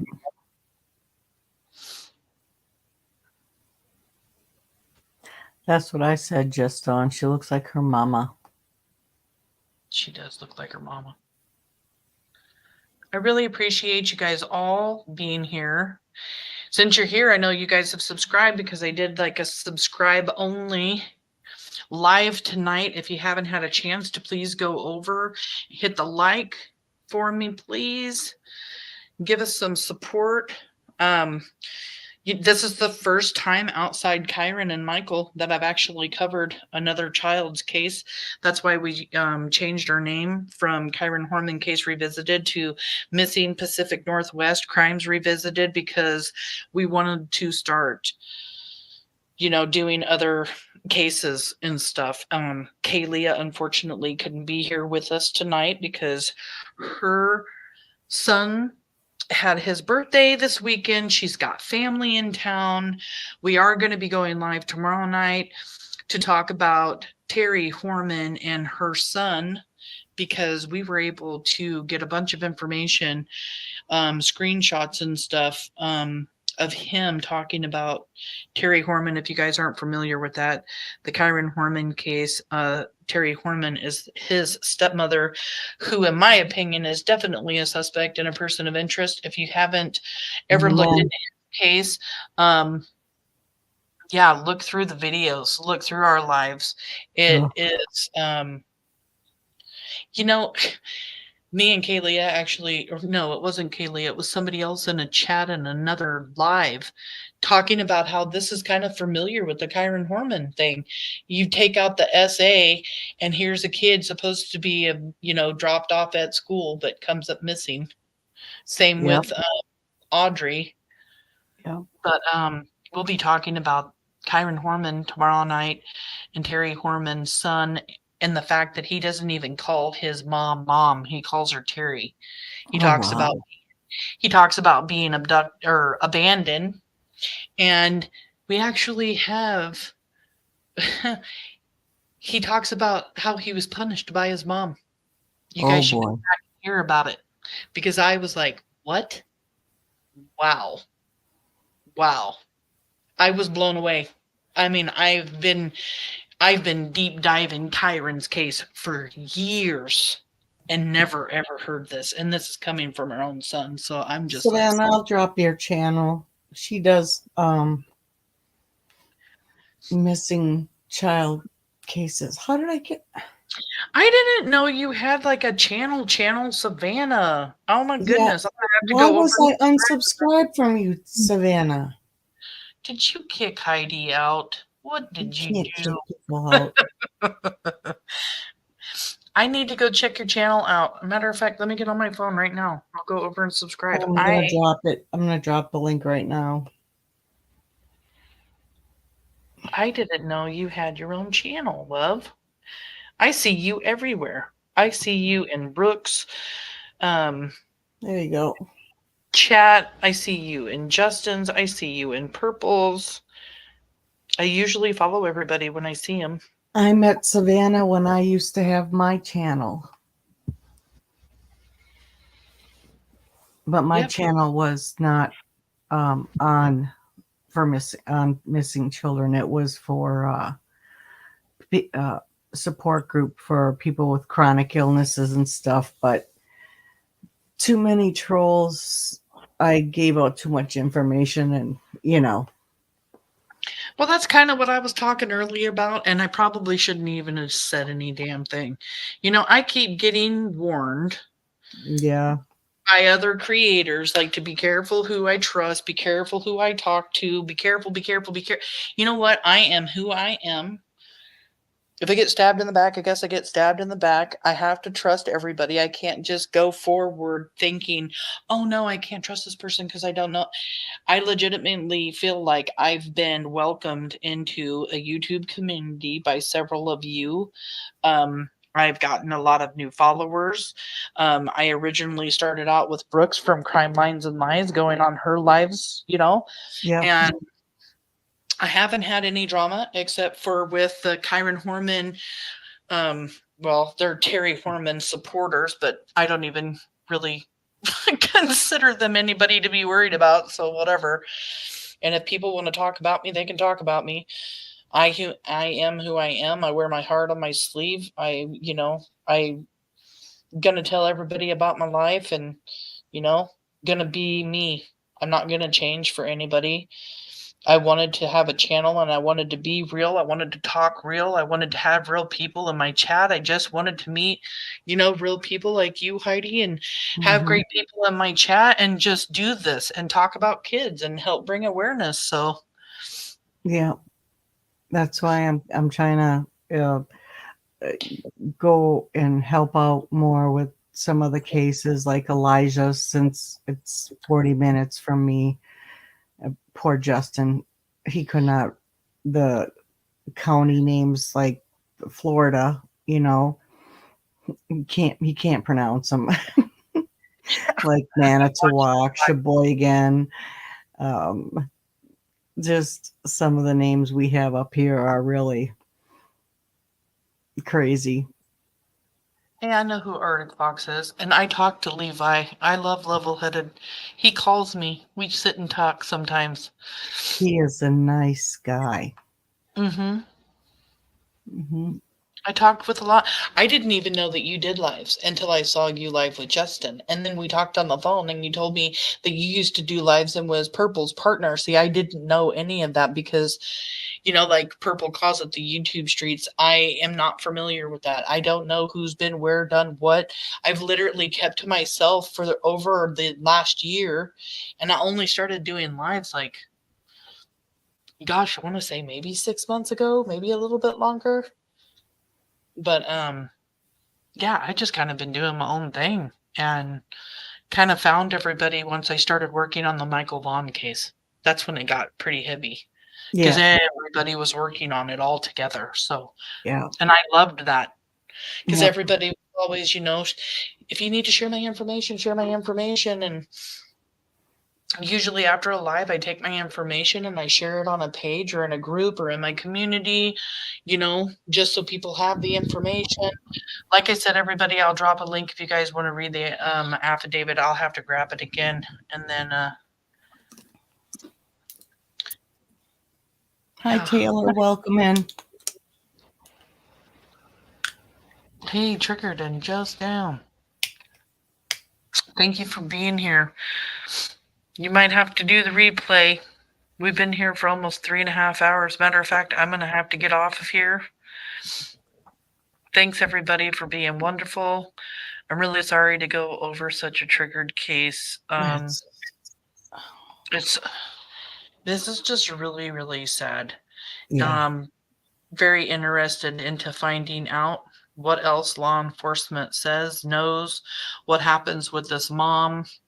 Again, I just don't have that gut feeling. I really don't. I don't have that feeling that mom knew anything at all. I think that this man took advantage of mom, took advantage of daughter. I'm even thinking the way he was sitting back behind her, that he's a little bit controlling and maybe abusive to even mom. Yeah, I got that. I got that little bit of feeling on that one. Yeah, because I really think he was sitting behind her to either like, hey, I'm watching you, to intimidate, to scare, or to just really watch this reporter and figure out what they knew, because that's anybody that's into true crime knows, like if you're a suspect person of interest or somebody that's involved, you're always trying to push yourself into the investigation. And they're always looking for those people too. His biggest mistake, I accidentally took my phone and went back to the what is it called again? Manufacture reset. Yeah, reset. Yeah. Anybody who's ever had to go through that, they know it's not easy. That's a feeling I got, Savannah. But with him threatening her, maybe she did accuse, say, what did you do to her? Or, and he just like, I didn't do nothing. You shut your mouth. We don't know what was happening there. I think he tells her what to say. Yep. Just like earlier when I said, I wonder if he was the one telling her, no, we're not going to go out and look. No, because even the second day, I mean, they hadn't really been out looking or searching. She talked about searching a little bit when she couldn't find her, and she calls 911. Okay, looking for her at 4:30 p.m. on the 26th, and she's calling 911 at 8 o'clock. 10 o'clock is when they go on the news. And then he's talking about going down with law enforcement the next day to where he says that he dropped her off at. It doesn't sound like they were really beating feet out there. And is that because he was saying, no, let's just stay at home? Or was law enforcement telling them to stay home? Because sometimes law enforcement does say, stay at home, wait for your child in case they call. I know they did that with the Kyron Horman case for a little while. Yep. So... Thank you, Triggered, for saying this is a fair channel. I hope I'm a fair channel. I have a feeling he was threatening her. Yeah, something. Yeah, I got that weird feeling and vibe, yeah. You've been a long time lurker? Don't be lurking, Taylor.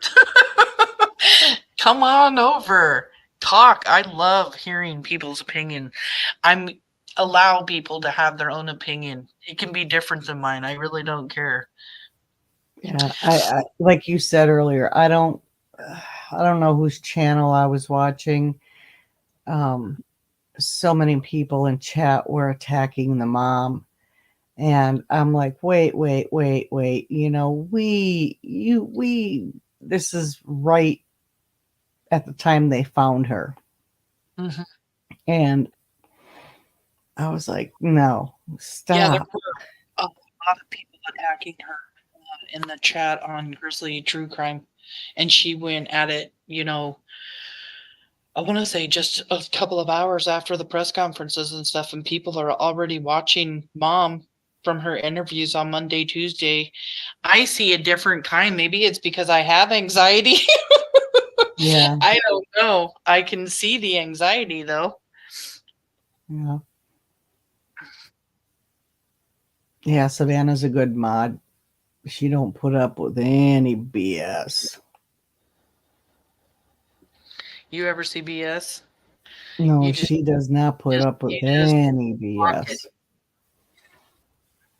I mean, everybody's allowed to have an opinion, but to sit there and attack people for no reason or because they don't like you because of a case Mhm. Well, part of me, I keep hearing, so like I'm saying, like I'm a new YouTube station and I hear this phrase all of the time. What is it? Oh my gosh, now I'm gonna have a brain fart and can't remember what they call a tragedy pimps. I had to ask somebody what the hell a tragedy pimp was. Oh, well, that's when you pick all of these different tragedies to put up on your channel and talk about to get views and to get likes and da da da da da. And I'm like, what does that even mean? What, aren't people just doing it to do it for the kids? Like, isn't that what they're supposed to? Isn't that what people are doing? So tonight is a perfect example. All day long, I thought about wanting to do this, and I kept going back and forth. I didn't want to be called a tragedy pimp.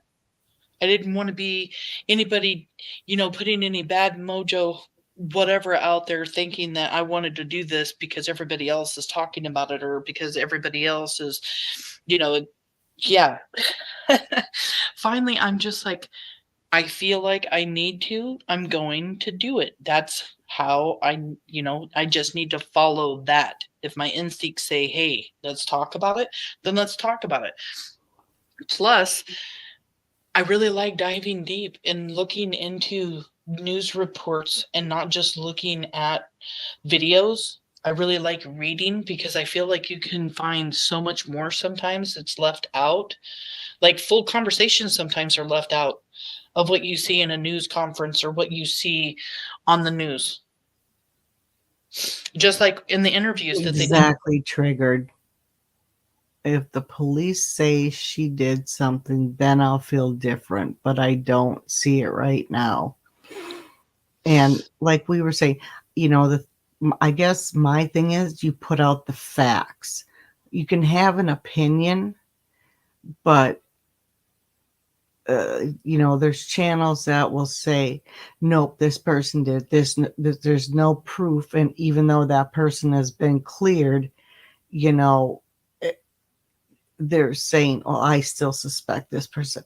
Put out the facts by the law enforcement. Our opinions about, like, okay, why didn't the school call mom and say she was missing? Well, maybe Creepy called the school and said she would not be in today. Well, that particular school doesn't put out that until after school. But in mom's interview, when she's talking with them, she doesn't even say anything about getting a call from the school or anything. She says she calls the school and goes to the school and they tell her she was missing all day. She wasn't there. So she didn't even get that routine phone call. Hey, she was marked absent today. See, I really, really feel strongly about this phone call thing because of the Kyron Horman case. Again, I'm going to use him as an example because he went missing at 8:45 in the morning. He didn't get off the bus at 3:30 p.m. and gone 6.5 hours before anybody knew he was gone, before his parents knew he was gone, except for, of course, the stepmom. But I'm just saying, when are we going to create a system that protects our children? To me, when the first bell rings and the first class starts, if a child is marked absent, somebody, back in the day, they used to take like roll call. A kid would take the teacher's roll call and go walk it to the office. Mm-hmm. I remember grabbing that sheet of paper and walking it to the office. So they need to come up with a system to where if a child is marked absent, the teacher gets on their computer right then and says, A, B, C, and D are absent today, contact their parents. And it should be something that's done immediately. It should not be something that's done later on in school. It should be done immediately instead of when they don't come home, this predator, this person, whatever has happened to this child or whatever, 6 hours. 6 to 8 hours is how long your child's usually in school, depending on when they're dropped off, if they're there for breakfast, not there for breakfast, or what. Yeah, let's make sure we know where our kids are all the time. That's why so many parents are letting their kids have phones early, because they want to keep track of their kid. Mm-hmm. I just tried to put a tracking thing on my two kids. I told you, the 28 and 24, and they text messaged me and said, "Are you serious, helicopter mom?" I said, "I just want to see if it worked." Yeah, and then like here, that's so weird. We get a phone call, email, and text message by 10 a.m. I used to get annoyed, but now I won't. But I won't now. Yeah, Taylor, I think so too, but I'm trying to think of, because I know she works for Disney, what she would do overnight shifts, I don't think cleaning, she does work maintenance. overnight. We were in her interview when she was talking, she said that she wasn't able to go to her daughter's birthday party because she was working, and her birthday party was during the day, so I don't think she worked nights. I remember hearing that she slept in late the day that she went missing. And I've speculated whether or not he drugged her in some way, shape, or form, because people were all over the chat. If mom was home, how could she not know that something was happening to her daughter? Then somebody said, I think she works nights.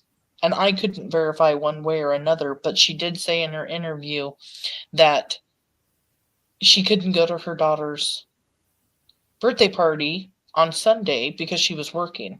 So there's no way she was working all day Sunday and then turned around and worked the night shift Sunday night. She said she saw her, she was happy before she went to bed, she went to bed. Unless she worked a couple nights a week at a bar or something. Yeah, I don't know. We Maybe. don't know. Nothing has come out really. I know I asked Kaylee to do a deep dive for me and find out where she works and stuff, because Kaylee is good at that deep dive. Concierge clerk at a hotel. I heard that There too. you go. Right Concierge there. clerk. She could work at one of the hotels. You're right. Graveyard workers sleep during the day and say I was working rather than explain it in detail. My mom worked graves. She slept during the day. We saw her at dinner and then she was gone all night. Yeah, my husband used to work Southern Swing. It'd be 12 hours days, 2 days, a day off, 3 days, 12-hour nights, and it'd swing around. And I was so thank God he got off of that, and then he was forced to work last night. So yeah. My husband used to work 12-hour shifts in the days, 2 days off, and then 12-hour shifts at night, and then 2 days off, and then and it was just back and forth rotating shifts from days to Same night. shit. Yep, Oh same. my God. I Yeah. hate He probably works at the same company mine does, but I'm not going to say. The only thing that, as far as her interviews went, when I'm like listening to her talk about her time and her work, and then hearing people talk about the fact that she slept in that morning, I really think she may have been home that night. Again, if she didn't work nights, I mean, oh God, you can't do. How did she not know something was happening? Maybe she was so exhausted, she was just completely out. Or like we've said about her taking prescription medicines or something, maybe she takes medicines before she goes to bed and she's just out like a light. Especially if she does work evenings, Yep, it'll all come out. We'll find out. We won't have to speculate about it much. We know in these cases, information starts eventually coming out. People will start talking about it in a Facebook group. I tried to get accepted to a Facebook group so I could find out some more information on the case, but it wasn't accepted before the live yet. And that's usually where you find the most information out about these cases, is the community and people that know the parents and or know the boyfriend or the parents of the children she may have known at school or something. They start talking about that kind of information in the groups. And I said that too, Savannah. I have said it several times. What if he drugged her? If she does take some kind of any anxiety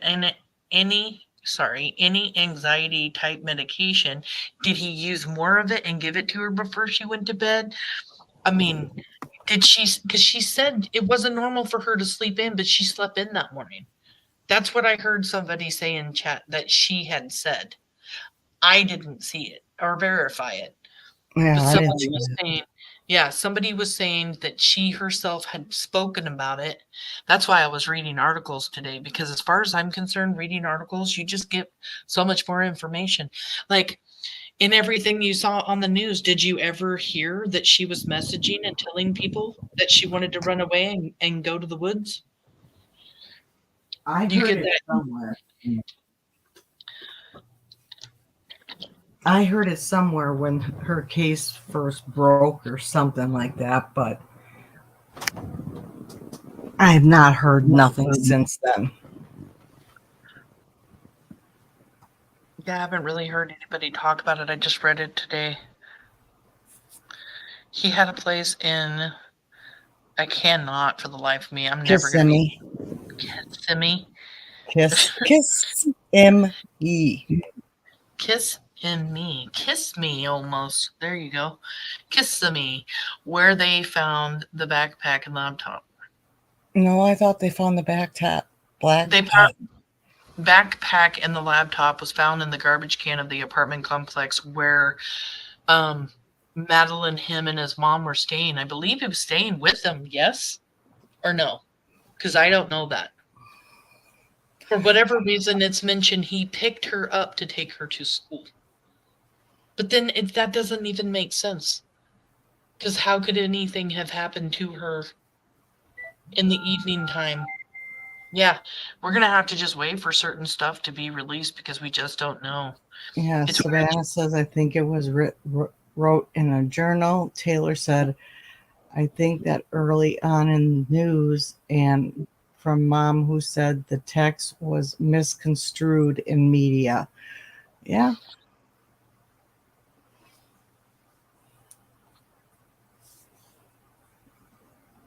Hi, Ink. Hello, Ink. Thank you for being here. The Inkster. I say hi to you every now and then inside Purple's channel. Nice to see you here, love. What if it was him pretending to be her texting about the woods and look where they found her? What a 12-year-old is going to talk about. We did talk about that, yep. Yep, whether or not he wrote that text message to make them think that she would want to run away. According to his Reddit, they broke up 9 months ago. He had a Reddit. Under his full name or what? I'd like to go see that. I just found y'all. Yay. Yay for finding us. Yeah. Kaylee is not here with me tonight, but y'all came on. Heidi did. Yep. Come on with me. I was nervous about coming on tonight by myself. I've had Kaylee with me now for months, and I was doing my lives all by myself before. And then tonight I told my husband, I said, damn, I'm getting a little bit nervous. I ain't done anything in a few weeks, and now Kaylee ain't with me. If you're listening, Kaylee, I love you. I miss you. Yeah. So Teresa said, yes, they were broke up. Oh. They see that this just gets bigger and bigger. He's not under not his real name. I'm doing okay, Ink. Yes, they were broke up. Heard some nasty stuff was in Reddit. It's been a kind of an on-off weekend for me. Ray Hughes covered it. I heard that name earlier. Gray Hughes is excellent. Who is that? I heard this name earlier today. I'll find his. Is that a YouTuber or an investigator or what? Yeah. Okay. I just wrote him down. You can drop his link in here. Yeah, we'll find I it. was worried about Heidi, so glad to see she's okay. She's still a little bit sick. Yeah.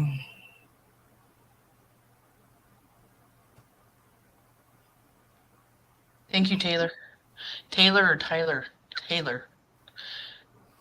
Gray Hughes investigates. Is that it, guys?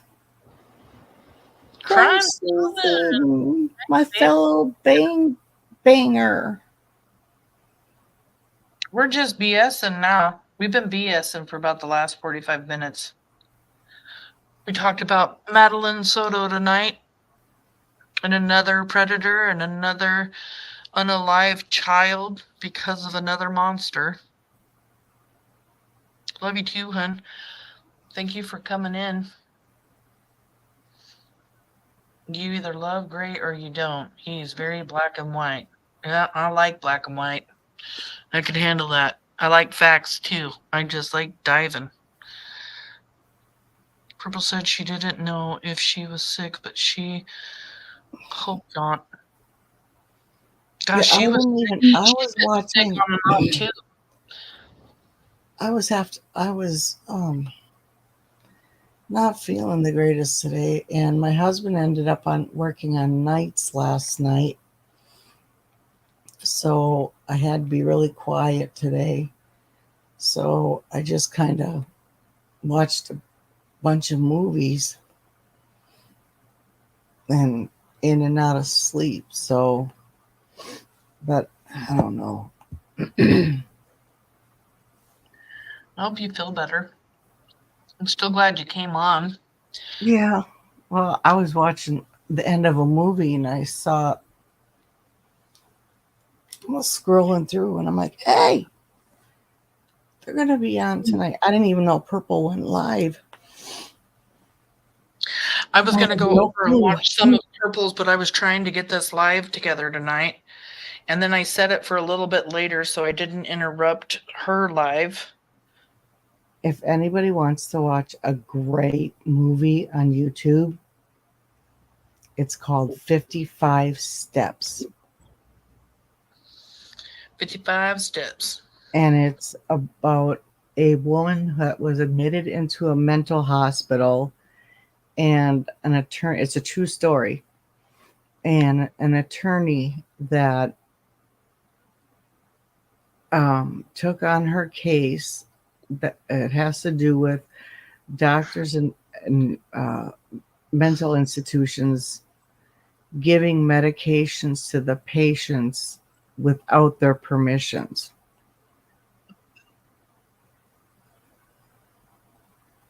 No, I didn't see the Reddit name. No, I did not see the Reddit name. I've been looking. I don't like how often he asks for donation and gets mad at his subscribers if they aren't donating.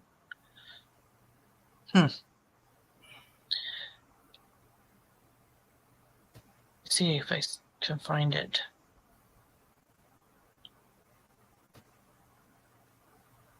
Deep dives Taylor, man, he's a bit of a gifter. How long? Let me find it. I'm looking through all of them right now, Taylor, and I do not see it. I don't see the name, yeah. Yeah, I don't either.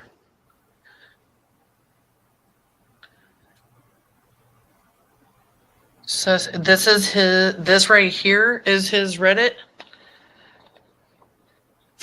We're talking about Stephan Sterns. T-I-N. Sustinet. Okay, I have to write that down. Yep, that's what I'm doing right about now. Thank you, Taylor. Problem with Reddit, you can go down a big ass rabbit hole. Yeah, you can. I try not to find, I set up a Reddit to put some of my missing kids stuff in there. Some of the information on Reddit is just, I like it and then I don't, because there are a lot of people that put a lot of misinformation in Reddit, and you really have to be careful. I guess the way you look at it is you got to be careful anywhere you go, whether you're going anywhere on the internet to find your information, try to verify it, because I'm just one of those people that just really like having, verifiable information. If I can't verify it, I'll tell you I can't verify it. If I don't know, I'm going to tell you.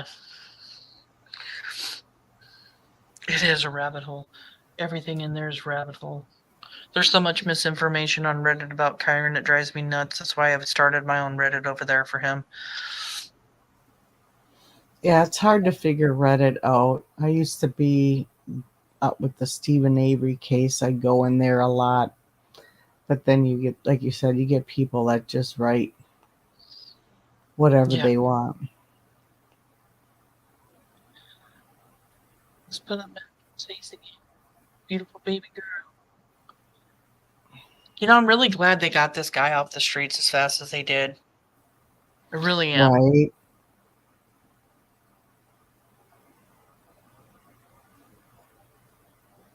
I just got a Temu dump yesterday. I won't even put Temu on my phone. Oh, I buy from them all the time. My daughters love Temu. We love buying stuff off Temu. But every time we download the app onto our phone, something goes on with our phone. One of my daughters had their phone completely taken over. They took the app off and it fixed it. And then that started happening to my other daughter, and she took her Temu off, and so it's been like this complicated thing that where we put the app on long enough to order what we want and then take it back off. Ink, did you get moved this weekend?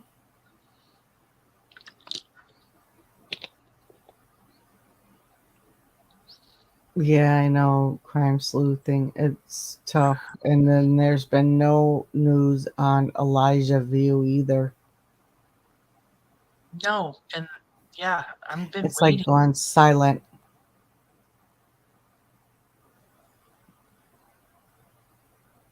On 2 jumpsuits from Temu right now.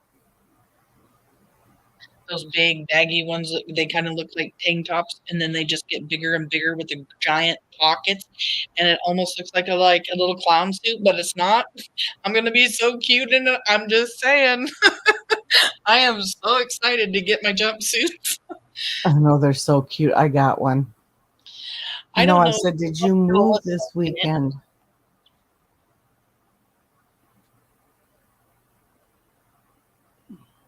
I hate moving. I know. That's what we're asking ourselves now that our landlord passed. Like, our lease is up in September. I have to get a hold of some renters commission places or something to find out what are the laws in Washington when it comes to this kind of thing. And I think anybody that takes this place over still has to go by our rental agreement. But from there, it's am I going to have to move? And then if I am going to have to, I'm not going to be able to put my garden up this year because my garden's going to grow probably till the end of October usually. And I don't want to get it all going if I end up,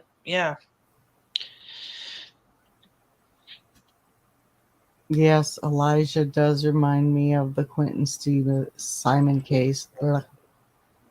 Now my meds are kicking in.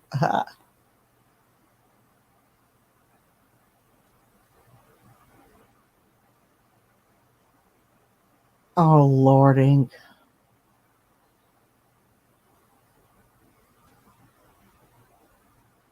No one likes moving. I'm sorry you're having to move. Yeah, where she's moving to is 2.5 hours from her. Oh,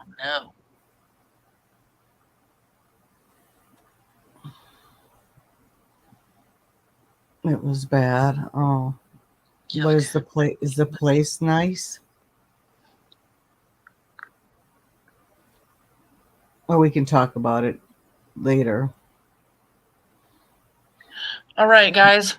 We're almost at 4 hours. Thank you guys Yeah. all for being here. Thank you, Taylor, for the information and Reddit. Glad to see you come in, Crime Sleuthin' and Ink's Hideout. Sorry you guys weren't here for the whole thing, but I'm glad you found me, Ink. Hope to see you again here soon. Yeah, say some prayers for Madeline and her mom and their family, and Yes. put out some good vibes that we don't hear anymore. Bad, disgusting stuff like her mom's involved, because that's going to really suck. Yeah. Especially after doing a whole live of really thinking that she doesn't. You know what I mean? I Well, just want to keep we hearing. just don't know. Yeah. We don't really I know mean, anything. it's our opinion, you know, right as of now, that I don't believe she was involved. I mean, yes, she did say we, but on cameras, she was not in the vehicle. Yeah. So She wasn't on the vehicle. She was at home. I mean, obviously they were looking at Madeline's phone. They were looking at Stephan's phone. They probably looked at mom's phone too. I mean, that's probably for certain, actually, that they're going to look at everybody in the house's phone, because we got a little kid missing, and they didn't find anything suspicious on her phone. She didn't delete a bunch of messages, and they would have seen it. She would have turned into a person of interest too if she would have had anything incriminating on her phone. So that's actually a very good point, and I'm glad you brought that up, because we didn't talk about that, and that's true. They probably, I mean, if they would have known anything, or she would have been in on it, there probably would have been something on her phone too. yeah, exactly. So I'm going to jump off here. Ink, honey, I'll talk to you tomorrow. I want to see what went on, but I'm falling asleep here. Thank you so much for joining me tonight. I Oh, appreciate you're welcome. You're welcome. Have a good night, hon. The pleasure was all mine, hon. And Thank you. we'll see you tomorrow night. Okay. Good Bye-bye. night, everybody. Good night. So Heidi's gone. She's going to bed. I'm getting ready to go to bed. I've been on for 4 hours. And I'm doing a live tomorrow evening with Kaylia on Terry Horman and her son, and some information that we found out that she actually has found that talks about his punishments when he was a child. And it's kind of something we've never gone over in that case before. People say we had a routine of being a unified team. I think she just used to discussing. Sorry, I'm reading it as you were discussing them as a team. I love having discussions. I really do. I'm going to start a live in OBS just to practice trying to learn. Night, Heidi. Well, it's good to see you here. We'll come back tomorrow. Okay, Taylor. Just down. This is an informative live. Thank you and good night. Good night, Just on. Good night, everybody. Triggered, you say you'll be back tomorrow too. Thank you so much, you guys, for coming back. You know, I'm really happy to cover these cases and get some awareness out there for these kids. It's cool live software for YouTube. Like, you're the smart gal. I am a computer dinosaur. I just know my cases. But I get help from everybody. You guys have a good night. Say some prayers for Madeline Soto and her family, this precious little angel. Good night, Teresa.